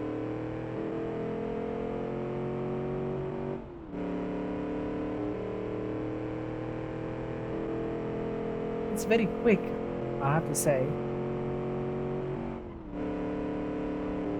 Oh my god, now brake test. Alright, here we go. Oh, the brakes. I started very, very early and we barely stopped.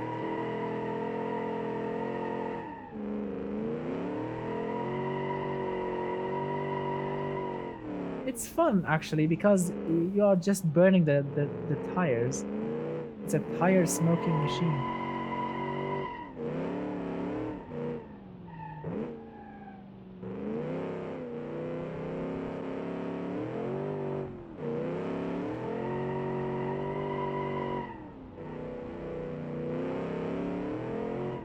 Oh my god, every time you put your foot down, this thing just smokes the tires. Let's do an experiment. I want to do an experiment. Let's see.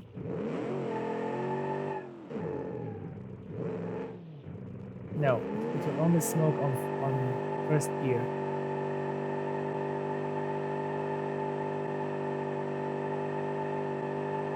Yep.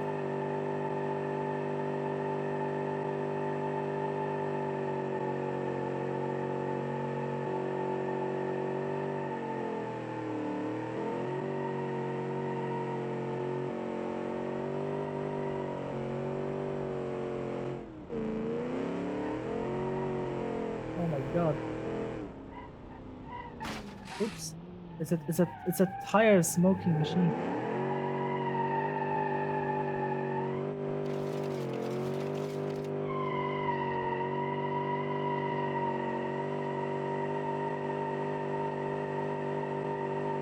Look at that.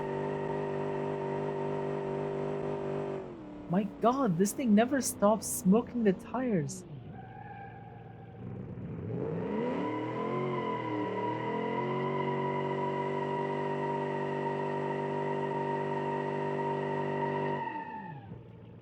Wow. A tire smoking machine that never stops smoking. This thing needs a smoking treatment. What what a car indeed. This thing just absolutely amazing. Yes, unlimited slip. It's an open diff. Yeah, it's an open differential. If this thing was equipped with a limited slip, oh my god, this thing would just be a donut machine. It will never corner because can you imagine locking both wheels? It will be absolutely undrivable with a limited slip or a manual locker diff. It will be absolutely undrivable. It will just be a donut machine. It will just spin and spin and spin and that's it. But with an open diff, well, there is a chance you can actually drive it. So nice work. It's a fun car. It's a fun car indeed. But yeah, it's definitely a fun car. All right, there you go. Let's move on with the next thing. Here we go. Next thing we have here. No, not this one. Here we go. The unique looking Royax coupe shooting brake thing. Here we go. Let's see. Yeah, surprise tires are still fine. Maybe Mr. Tyler, maybe in future updates, maybe Mr. Tyler in future updates, maybe the developers of BeamNG will give us, tire wear. Maybe the tires will pop or something at at a certain point. All right, now the next thing it's called. I forgot. I don't know the shooting thing. I don't know. I like it. It looks absolutely striky and angry and luxurious at the same time. So I would prefer the side mirrors to be indicators, not not low and high beam. But anyway, the car looks absolutely amazing. Super quiet. We have 400 pound-feet of torque, 460 horsepower. Very, very nice. Under the hood, we have an inline six, a 4-liter inline six turbo. So let's see. Three, two, one. Wow, very quiet.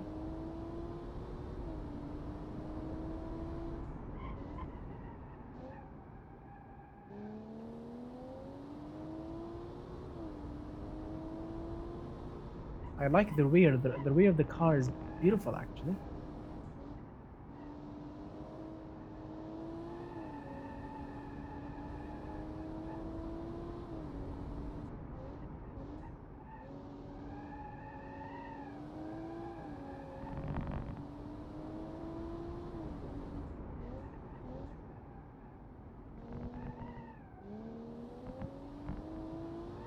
Wow, surprisingly, this thing actually drives very nicely.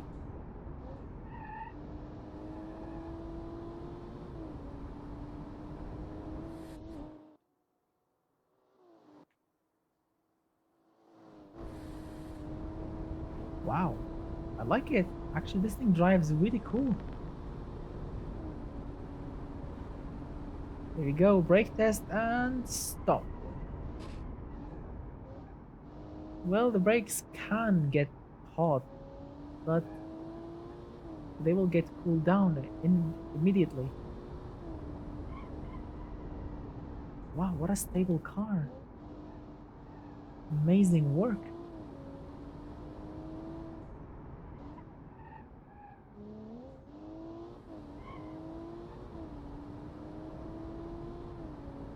That is one amazing car.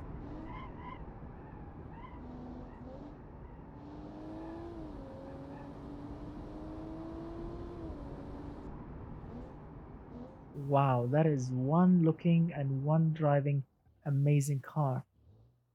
I absolutely love it. Wow, what a car indeed. Looks absolutely magnificent, super angry, super striking, super beautiful, and I mean, unique from the side, but it's an absolutely awesome, awesome tuned car. The engine, the horsepower, everything is absolutely perfect. The brakes are good, the grip is phenomenal. The car is very, very stable. It's dead straight, stable at the straight line at very high speeds. What a creation! What a car! Amazing. Thumbs up from me indeed. Thumbs up really hard because it's an absolutely magnificent car. Very, very cool. All right. Next car, next car. What do we have next? What do we have next? All right, so we finished from the coupe shooting brake thing, and now let's move on. Here we go. We have the Trabant. We have the Trabant. We have the VC Labs left. And look at that. Look at the wheat. We used to have a wheat before.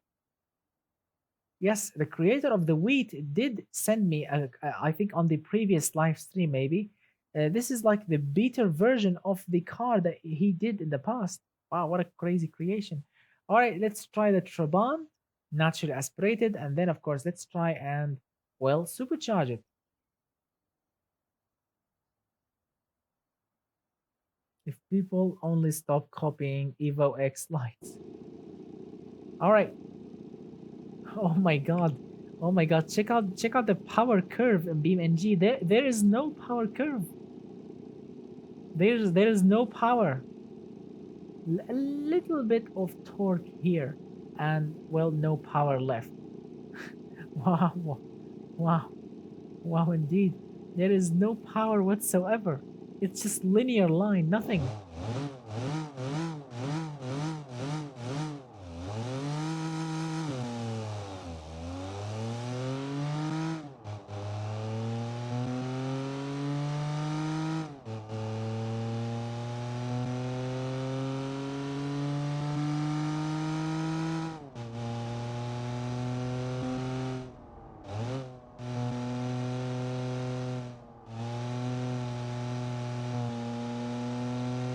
All right, it's driving.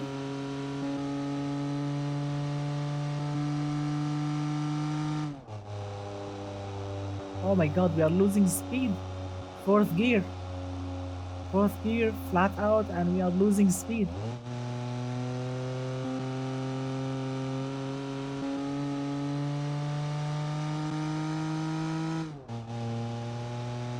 Here we go, downhill.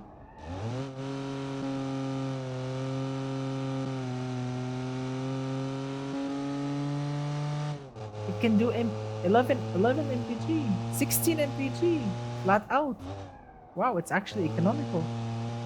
Look at that. You put your foot hard down and leave it there. Look at the mpg. Amazing. Look at that, 100% throttle, and we are doing 15 mpg.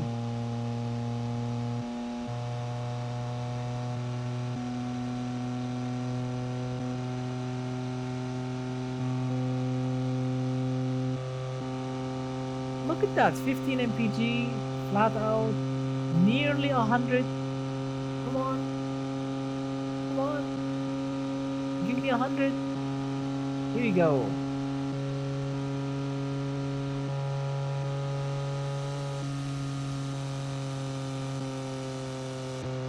Oh my god, uphill, uphill. Now downhill.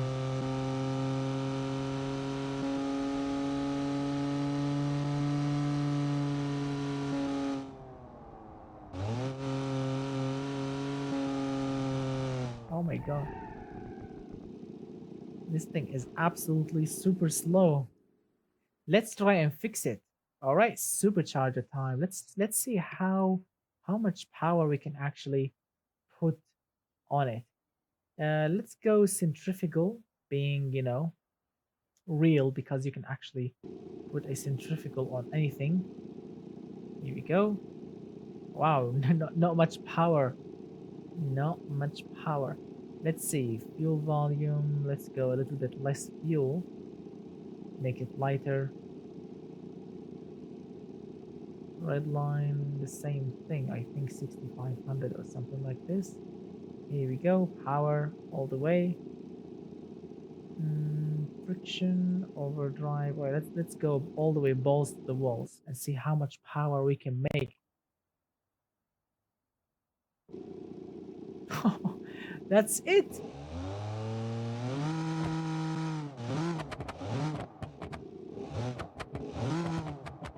Flames, really?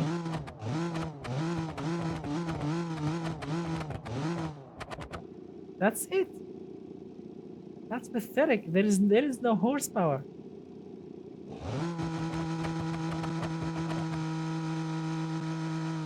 All right, we have double the horsepower, 60 horsepower. 60 horsepower now. That's it. Oh, wow. 60 horsepower. The red line is... That's it.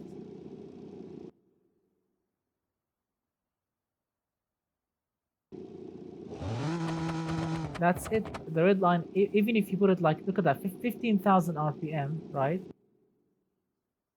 15,000. Still the same. All right, let's change the type of the supercharger. Maybe it's rubbish. Let's try Vortex. Vortex is the most modern one. There you go. Let's see, power all the way to the max. Friction, overdrive, here we go. Gear ratio all the way to the max and apply. Great for barbecue. Oh my god, it's worse.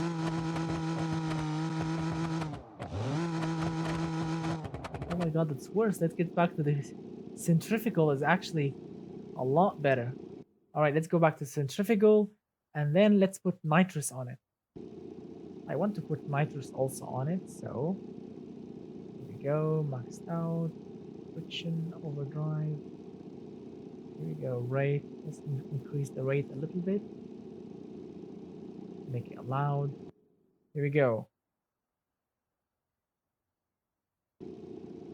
There is no point. Mr. Battery Man, there is no point. It's not working. Whatever RPM I'm setting, it's not working. It's not changing.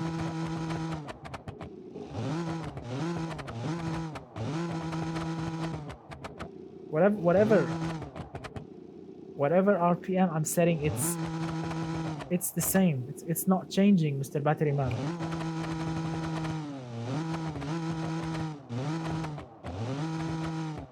All right. Let's go 6,700. There you go, 6,800.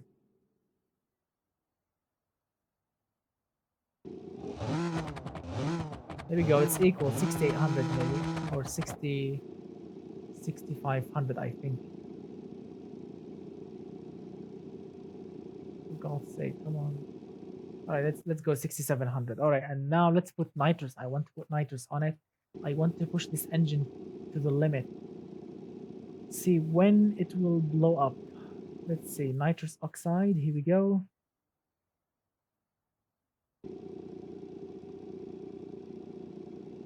Nitrous oxide.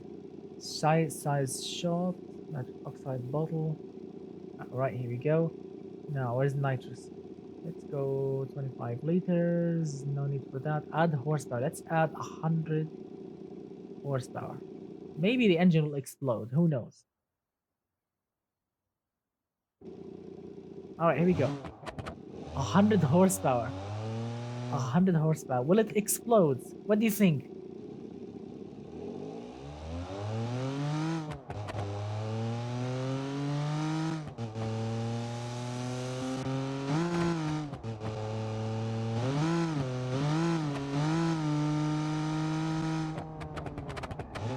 Wow.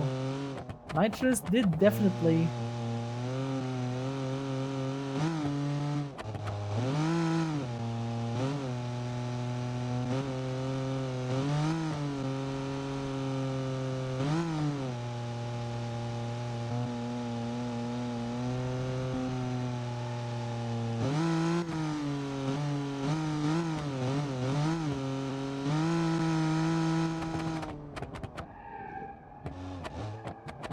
Wow, it's dangerous. Yes, Mr. Neris, yeah.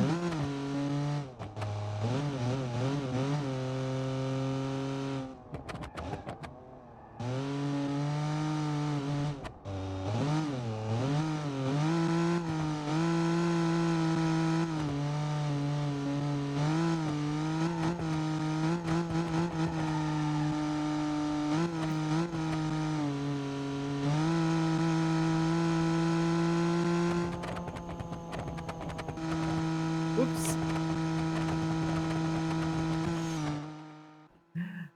Shooting flames.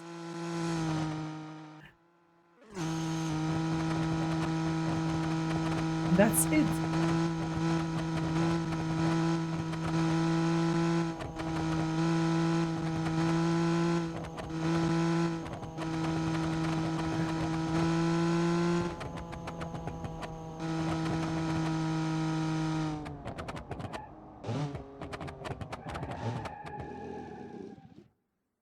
Oops.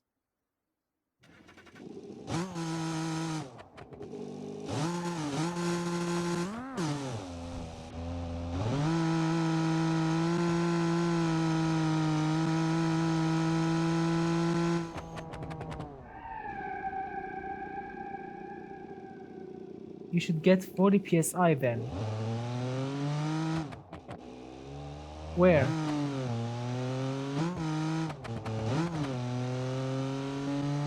I'm using, Mr. Batteryman, I'm using a centrifugal supercharger.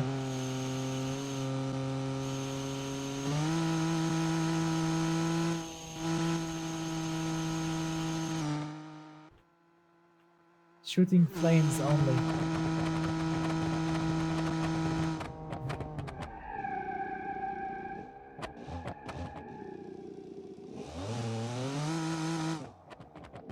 Wow.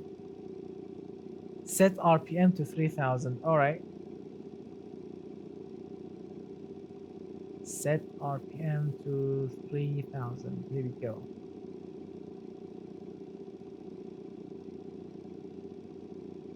Here we go. 3000 exactly.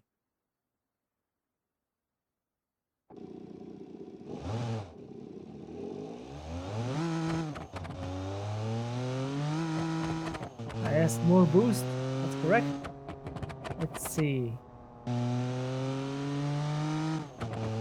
Oh, I like it. All right, now I understand. All right, look at that. We have 100 horsepower. We have 100 horsepower now. We have 100 horsepower now.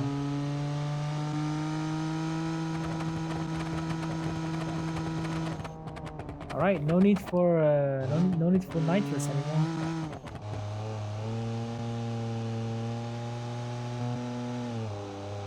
Or maybe there is or maybe there is need for nitrous.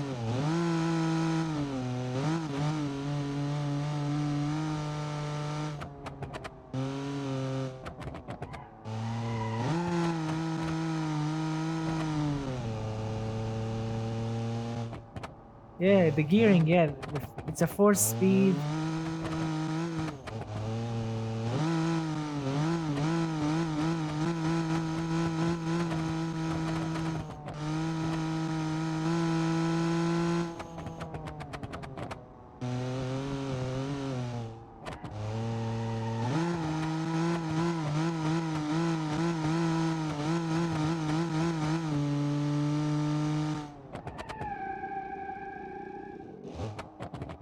Wow.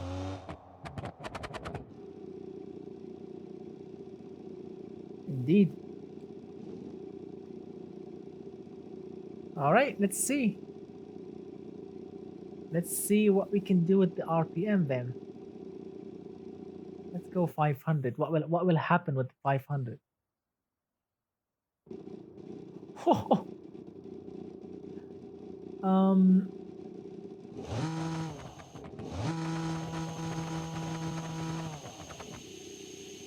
um hello? Hello? We have 2000 horsepower. 2000 horsepower. Put it on 500 RPM and you have 2000 horsepower.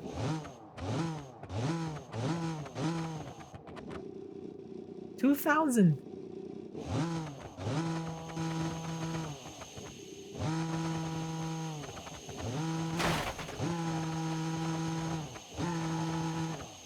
Something something did break. Something did break on the car.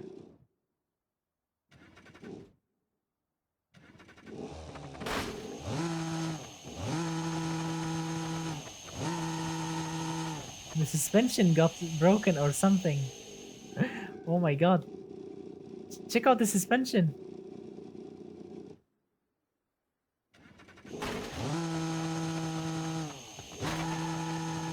Oh my god. Check out this.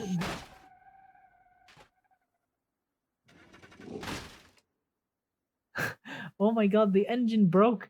The engine broke the wheels. The engine broke the wheels. Oh my god. The engine broke the front axle completely.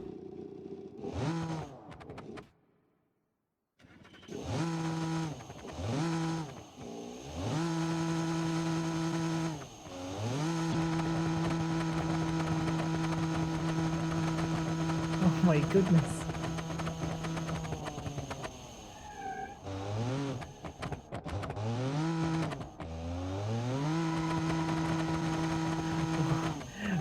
Battery man.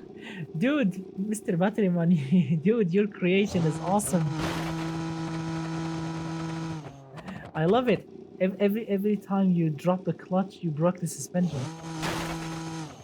Oh my god. 1, 2, 3, and the suspension is done. I love it. Absolutely crazy. I love it. All right, now let's try the other creation, which is the beater car, the wheat, because that thing also is running with the supercharger mod. Now, the wheat.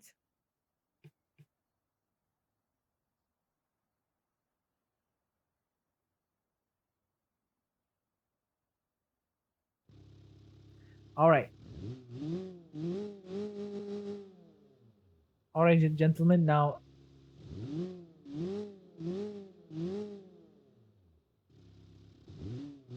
No, Mr. Marcus, I can't go out because if I want to put the supercharger, I need to turn off BeamNG and do it. Maybe the next time. But now this thing is the wheat, the broken one or the beater. I do have the supercharger mod on it. Now this thing is running right now with 60 horsepower and 72 pound-feet of torque. It's not bad. And it's rear-wheel drive. Look at that. It's rear-wheel drive. So let's see what the supercharger can actually do. And I mean, I like centrifugal in real life, but in this mod, I really like the vortex or the twin screw. I like it more. All right, here we go. Now let's go to the tuning. Put some pitch dynamics on it. Here we go. Let's drop it down to 2500, like for a start maybe. And the ratio maxed out, overdrive maxed out, and apply. Yeah.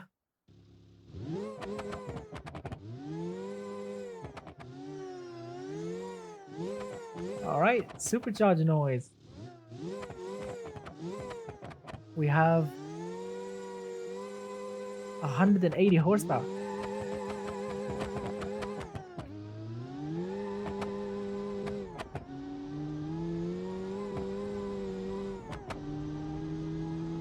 All right.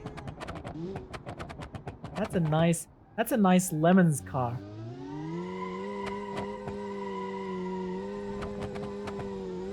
Supercharged beater car. Look at that. Oops.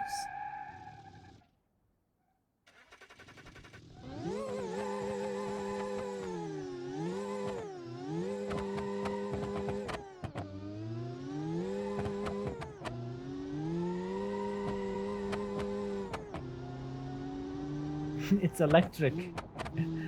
Yeah.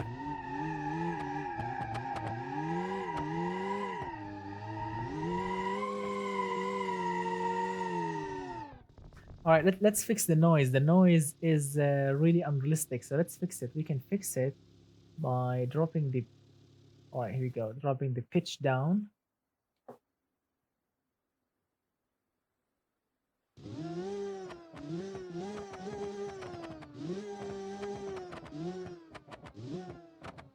Here you go. Dropping the volume down now.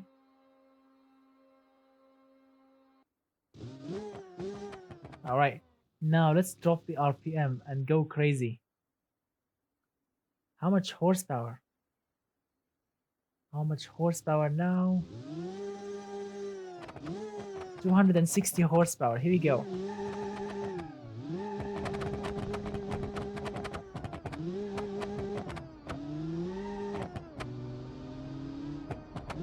Two hundred and 60 horsepower now.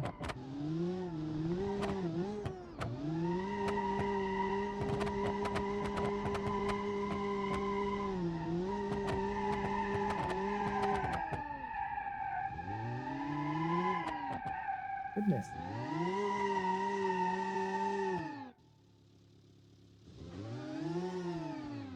Guys, I have a funny thing. I have a funny idea. Let's try drag race it.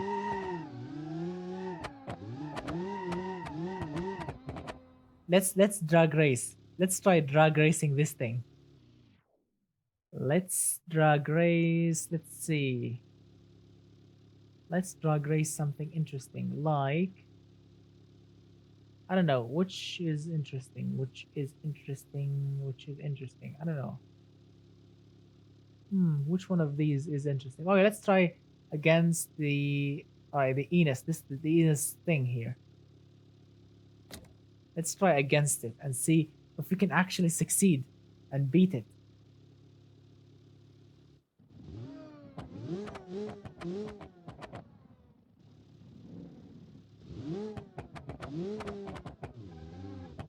Here we go.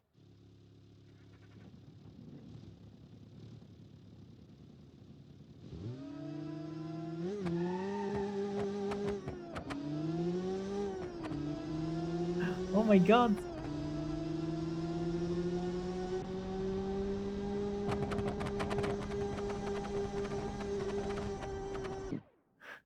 Oh my god. 13.3. What what a crazy car. Let's go against a Porsche 911. Yep, I'm not joking. Let's go against. I'm not joking. Let's go against a Porsche 911. His car over there, the Porsche, cost, I don't know, $100,000, something like this. This car cost $1,000. Let's see. Here we go.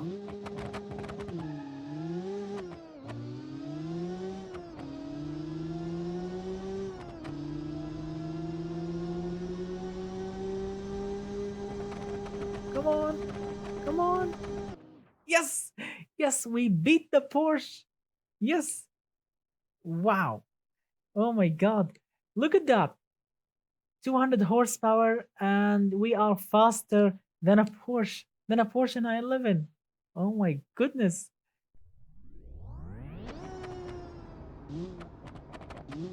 Look at that. Can you imagine getting beat by this car? You have your own Porsche 911, you are happy, you bought a very fast car, and then this guy comes along with this car and beat the hell out of your car. Wow, amazing.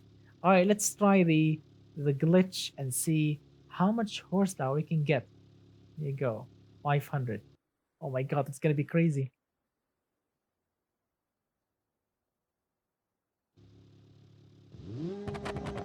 Ah, here we go. We got only 500 horsepower.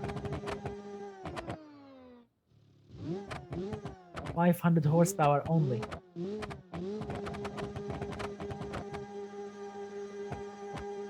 100 psi of boost?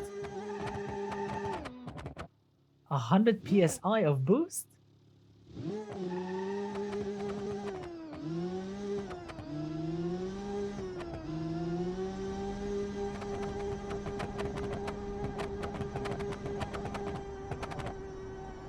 Try your diesel. All right. Let's try diesel 911 now. Where's the diesel 911? Here we go. Turbo diesel and start. No, it's just a bonnet. It's not carbon fiber. All right, here we go.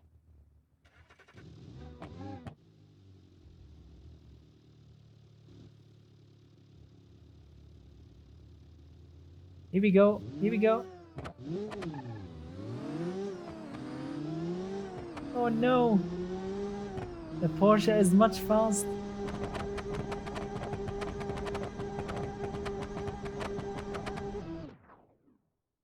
Oh my god, the diesel is much faster.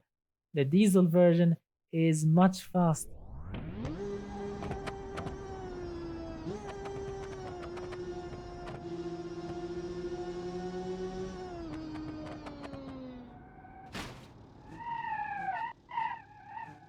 Revenge.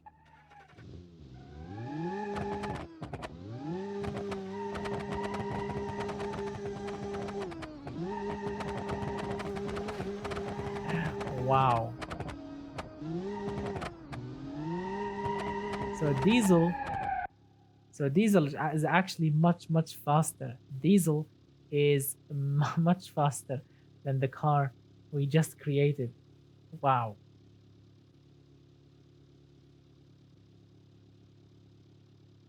All right.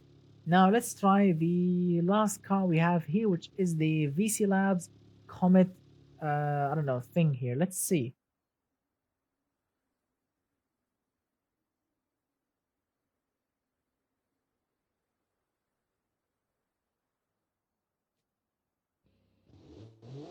So what we have here basically under the hood is an inline six turbo, 400 horsepower, and I don't know, it's all-wheel drive. So let's see if we can actually beat the Porsche 911 turbo diesel. Here we go. Come on. Come on. Oh my god.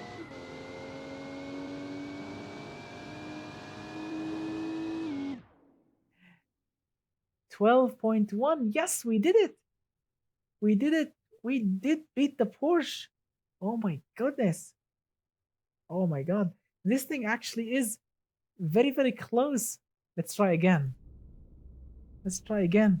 It's very, very close.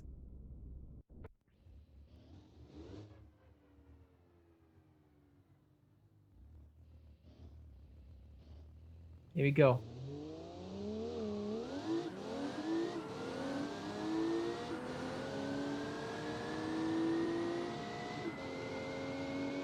Oh my god, the Porsche man is going after it. Oh my god, 11.9. Oh crap. So yes, the Porsche 911 diesel is much, much faster than this car.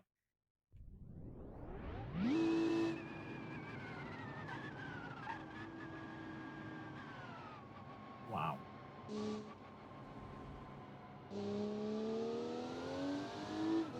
No, actually, I didn't beat it. The first driver, he was an idiot. But then he woke up, or the AI woke up, and he actually is faster.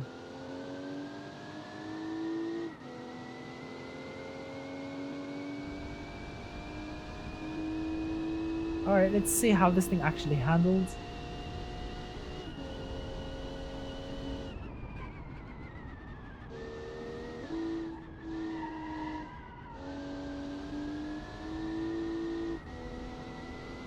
So it's not bad so far.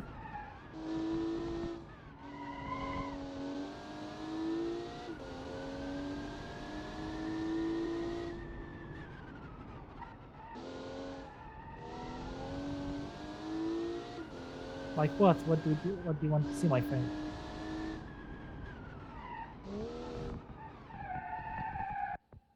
All right, try something else. Okay, let's see. Let's see what we have here. What we have here. Let's see. All right, let's take our. Let's see. What should we take? What should we take? All right, the Kajiki. You mean you want to see the Kajiki?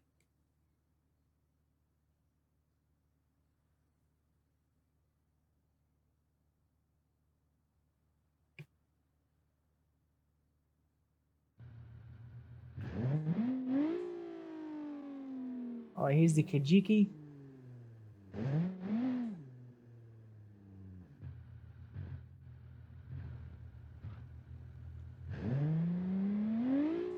Oh, sorry. Oops, I messed up. Let's try again. Oops, sorry. Let's try again. Shooting brake. What do you mean shooting? Ah, shooting brake. Okay. After this one.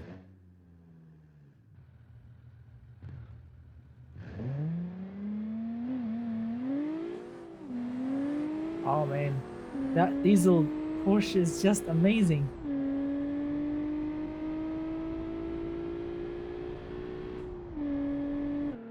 That diesel Porsche is just absolutely crazy.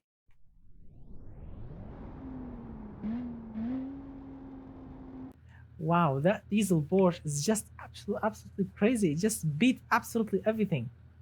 Let's see, what should we try? Yes, the shooting brake. Here we go. Shooting brake.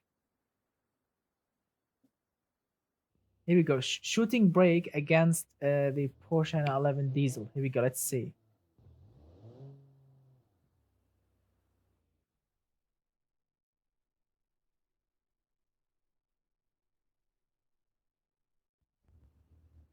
Here we go. Let's see which one will win.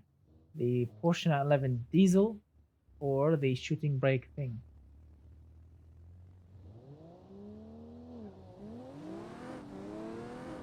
Come on. Oh my goodness. Wow. So Okay, okay, so look at that 11.7 versus 11.5. So we did beat the Porsche, but I don't know what's happening.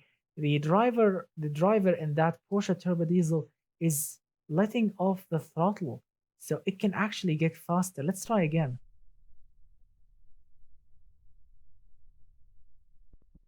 Okay, let's see. Traction control. Okay, so his traction control is off.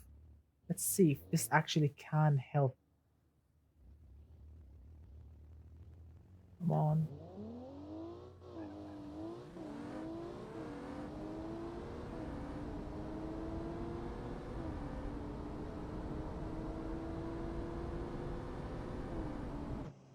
Yes, yes, as you can see, the traction control was actually holding off that Porsche. So when I did turn off the traction control for the AI, it got faster. But of course, our car is a little bit faster, or maybe I did actually jump the light a little bit. So yes, it does. If it doesn't work, get the V16 semi truck. Yes. Now let me show you something funny. Now, let me show you guys something funny. The V16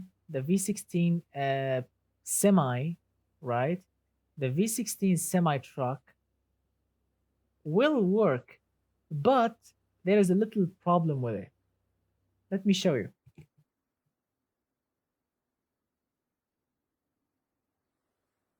Lyra versus Palomino. All right, next after it.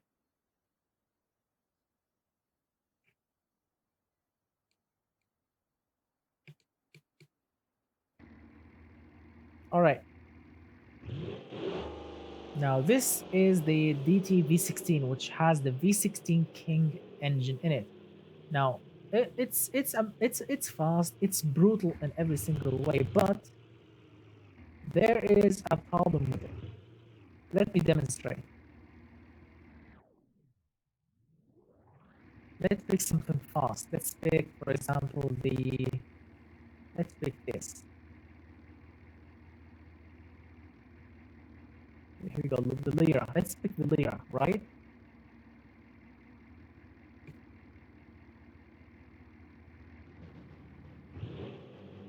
Guys, check it out. The Lyra against us has, let's say, 1,000, I don't know, 300 and something horsepower, right? Now let me show you the problem with the lorry.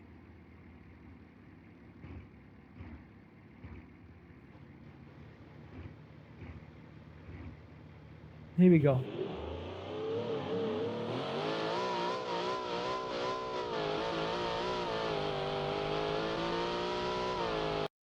Here we go. Now, as you can see, we are in the lead, and that thing is just, I mean, nothing. This car is absolutely nothing. Now, the problem with this thing is, let me show you. Slowing down the truck. Check it out. The problem with this lorry on the drag strip is very simple. The height. This thing is very, very high when it comes to the height. Yep, that's what will happen. It will get its head shaven off, as you can see. Yes, and then it will fly in the air. Doing, let's see, 8.1 and now against 9.2. Yep. Every time you do this drag race, you have to crash it at the end.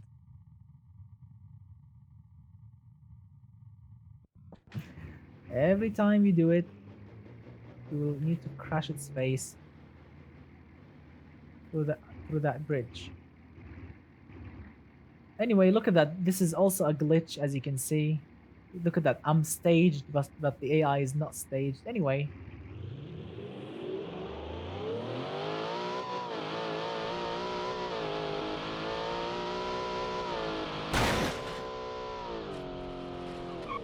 Yep. Every time you do that, this thing will happen always. All right. Now let's go to the endless highway map. I want to see some speed over there before we finish this live stream. Here we go.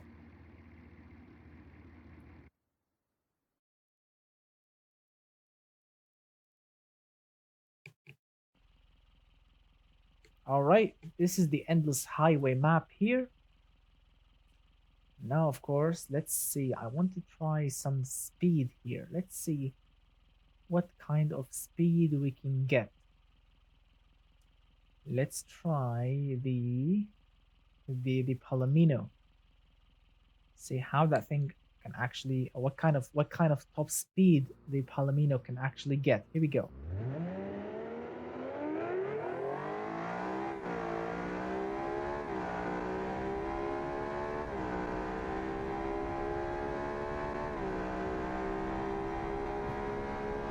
Project X.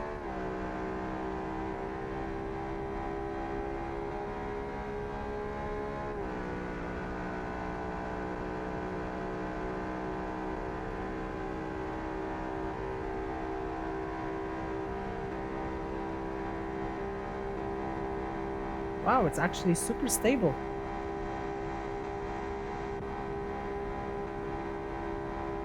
It's very, very stable actually. All right, brake test.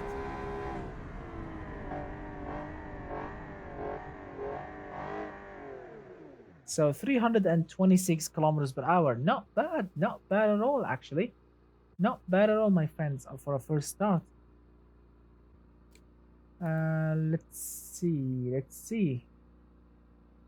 Next car. Don't worry, the Project X, you will see it at the end. But right now, let's try those powerful monsters.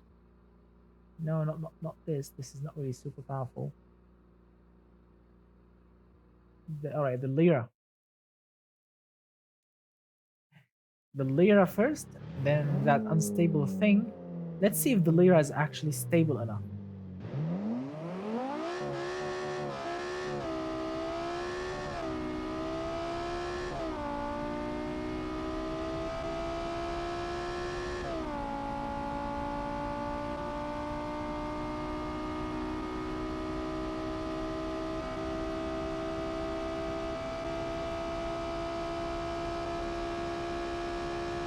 Turbo is overheating.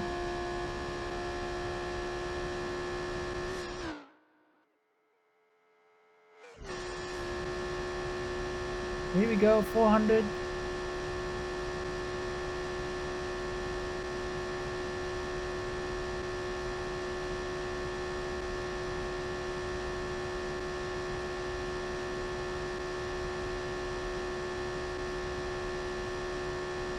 Not bad.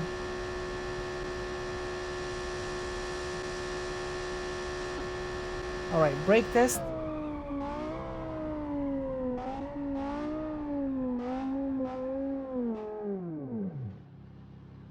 Wow, not bad. Not bad actually. This thing actually is very, very fast, 400 and something kilometers per hour. This thing is actually super fast. It's actually surprising. I'm really, really excited now. All right, let's try the third monster that we have here and see how that thing will work. All right, here we go. All right, here we go. The Giovanni. The Giovanni. Now, the Giovanni is not really that is not really stable. Hello, Mr. America Gaming. Oh yes, the wireless tail lights. Unfortunately. All right. Let's see how that thing will run.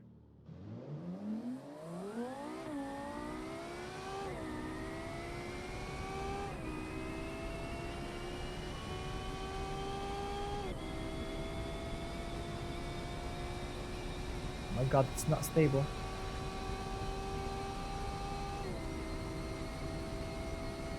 All right, it's stable now.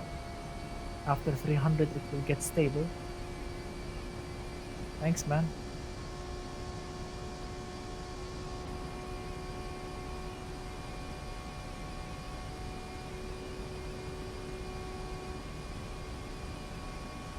Wow, not bad. Not bad at all. 365.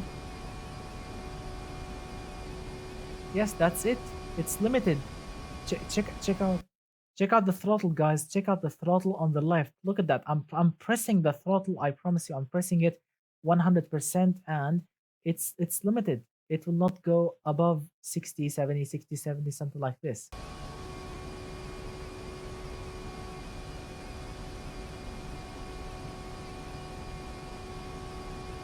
All right, brake test now.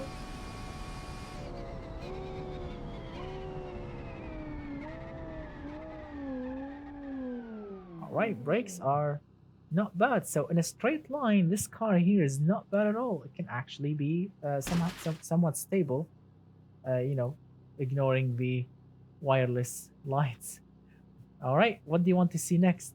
What car you want to see the top speed of next? What car would you like to see the top speed of next?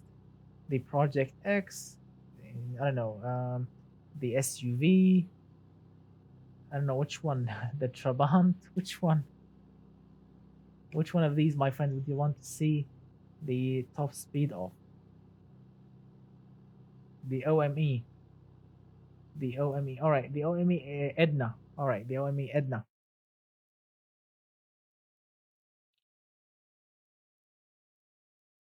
Trabant. Try cheap fuel thing. All right, after the OME, we'll try the cheap fuel thing. Okay.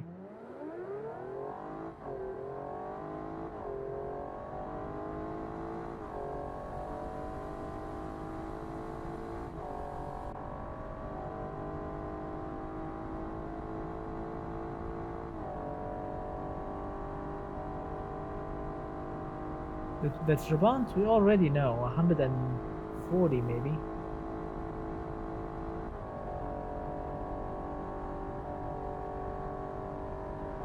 Look at that. This thing actually, surprisingly, it's very, very refined. It's very, very refined, very elegant.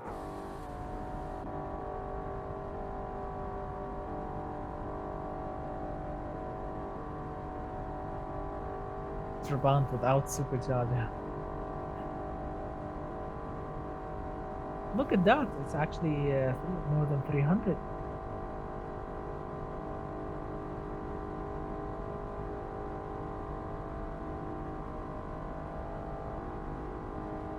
Look at that, 310, 11. That's decent, actually. All right, brake test now. 3, 2, 1. Wow, the brakes are actually cool. Look at that. The brakes didn't overheat at all. Wow, amazing. What a car indeed. What a car. 311. All right, next, the cheap fuel thing, which is this one, the Enos, something like this. What do you mean? Are you check? Can she consume? What do you mean? Can she consume? What do you mean? Can she consume? What do you mean by that?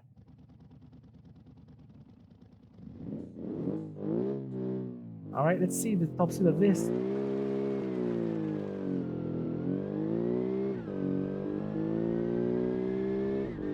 It's not gonna be impressive, but it's not bad.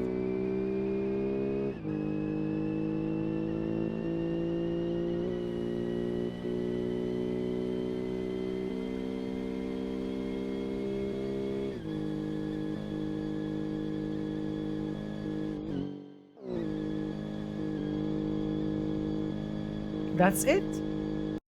Wow, that's it. 202. That's it. Check out the throttle. Check out the throttle.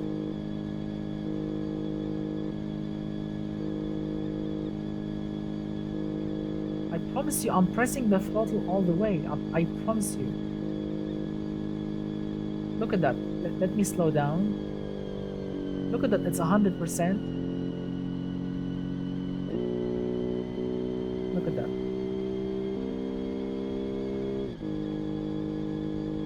It just drops down on its own. It's limited. All right, brake test.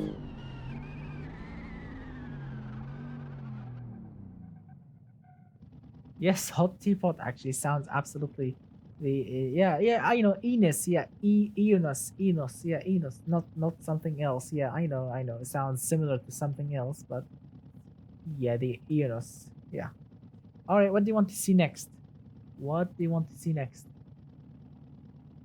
What do you want to see next? The AME maybe? The Avanti? What? Some of my old creations? Speed restriction, yeah. What do you want to see? Which one of these would you like to see, my friends? Which one of these would you like to see? Or should we call it a night? What do you think? What do you think, guys? I'm waiting. What do you want to see, my friends? I mean, I have some ideas. The Avanti Happy Car. All right. Where is the Avanti Happy Car? Let's see.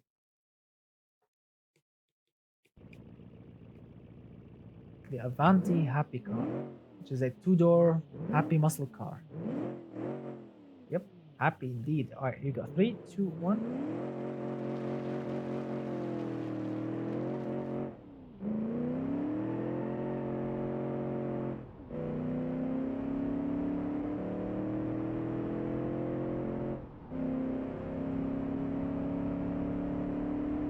All right, so far so good.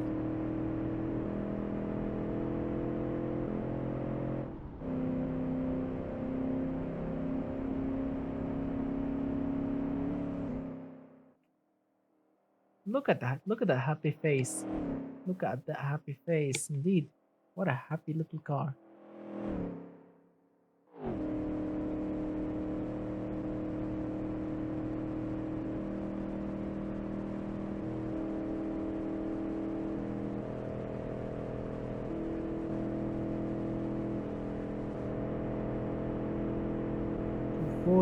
Very nice.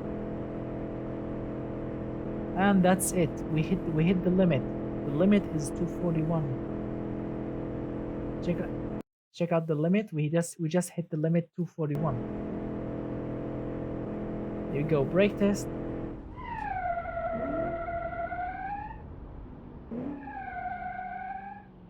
No ABS. All right, not bad. Not bad at all. All right. Now let's do one more special thing before we finish this live stream. Now what I did. All right, let's do one more special thing before we finish this live stream, which is let's take the Project X for a spin. All right, before we finish this live stream, let's take the Project X for a spin.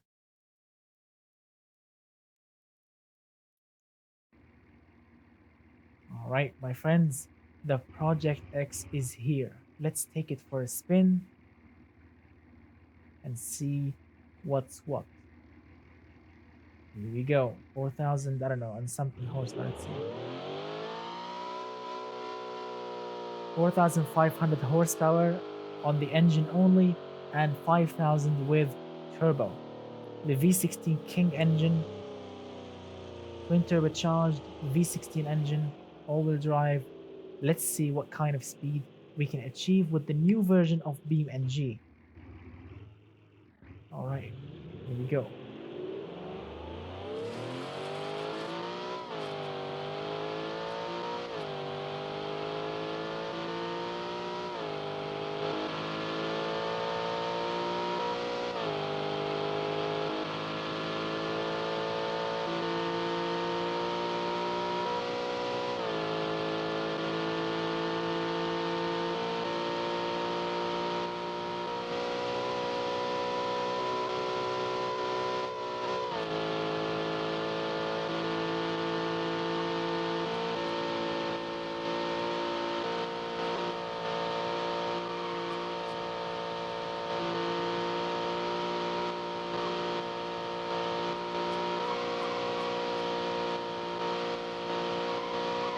Oh my god. Oops. Wow. The problem is this thing keeps dancing up and down, up and down. I don't know what kind of speed we got. But let's try again, one more last time. I want to see what kind of speed I can actually get.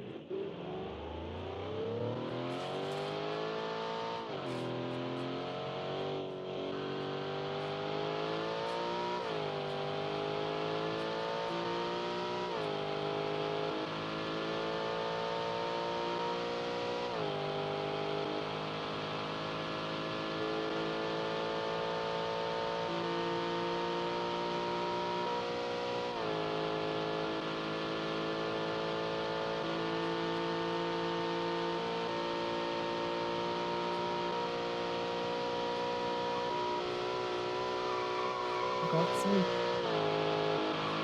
Mm,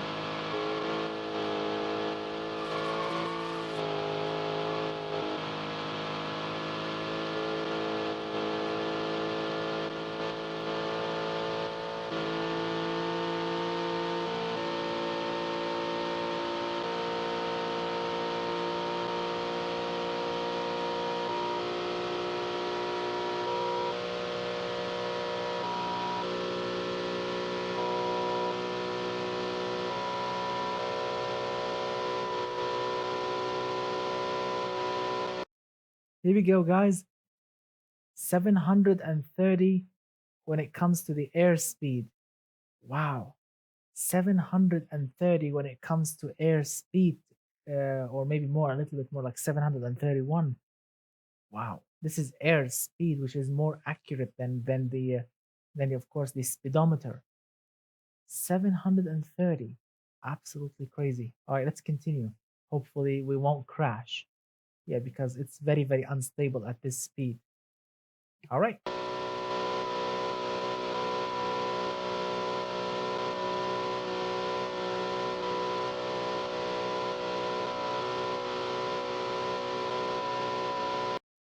And yes, at this point, there is no point of pressing the brakes. 703 or 730, something like this. And now, of course, let's do like a slow down, a slow mo crash. Yeah, 100 times slower than the previous, than the, of course, than the real time. So let's see. This is 100 times slower, but because we are going at this speed, it feels really fast. So enjoy slow mo crash. Enjoy it. Here you go. Ready? Steady.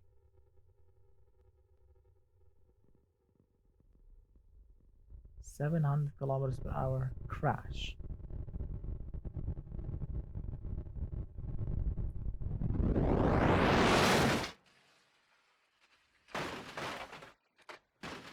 Oops.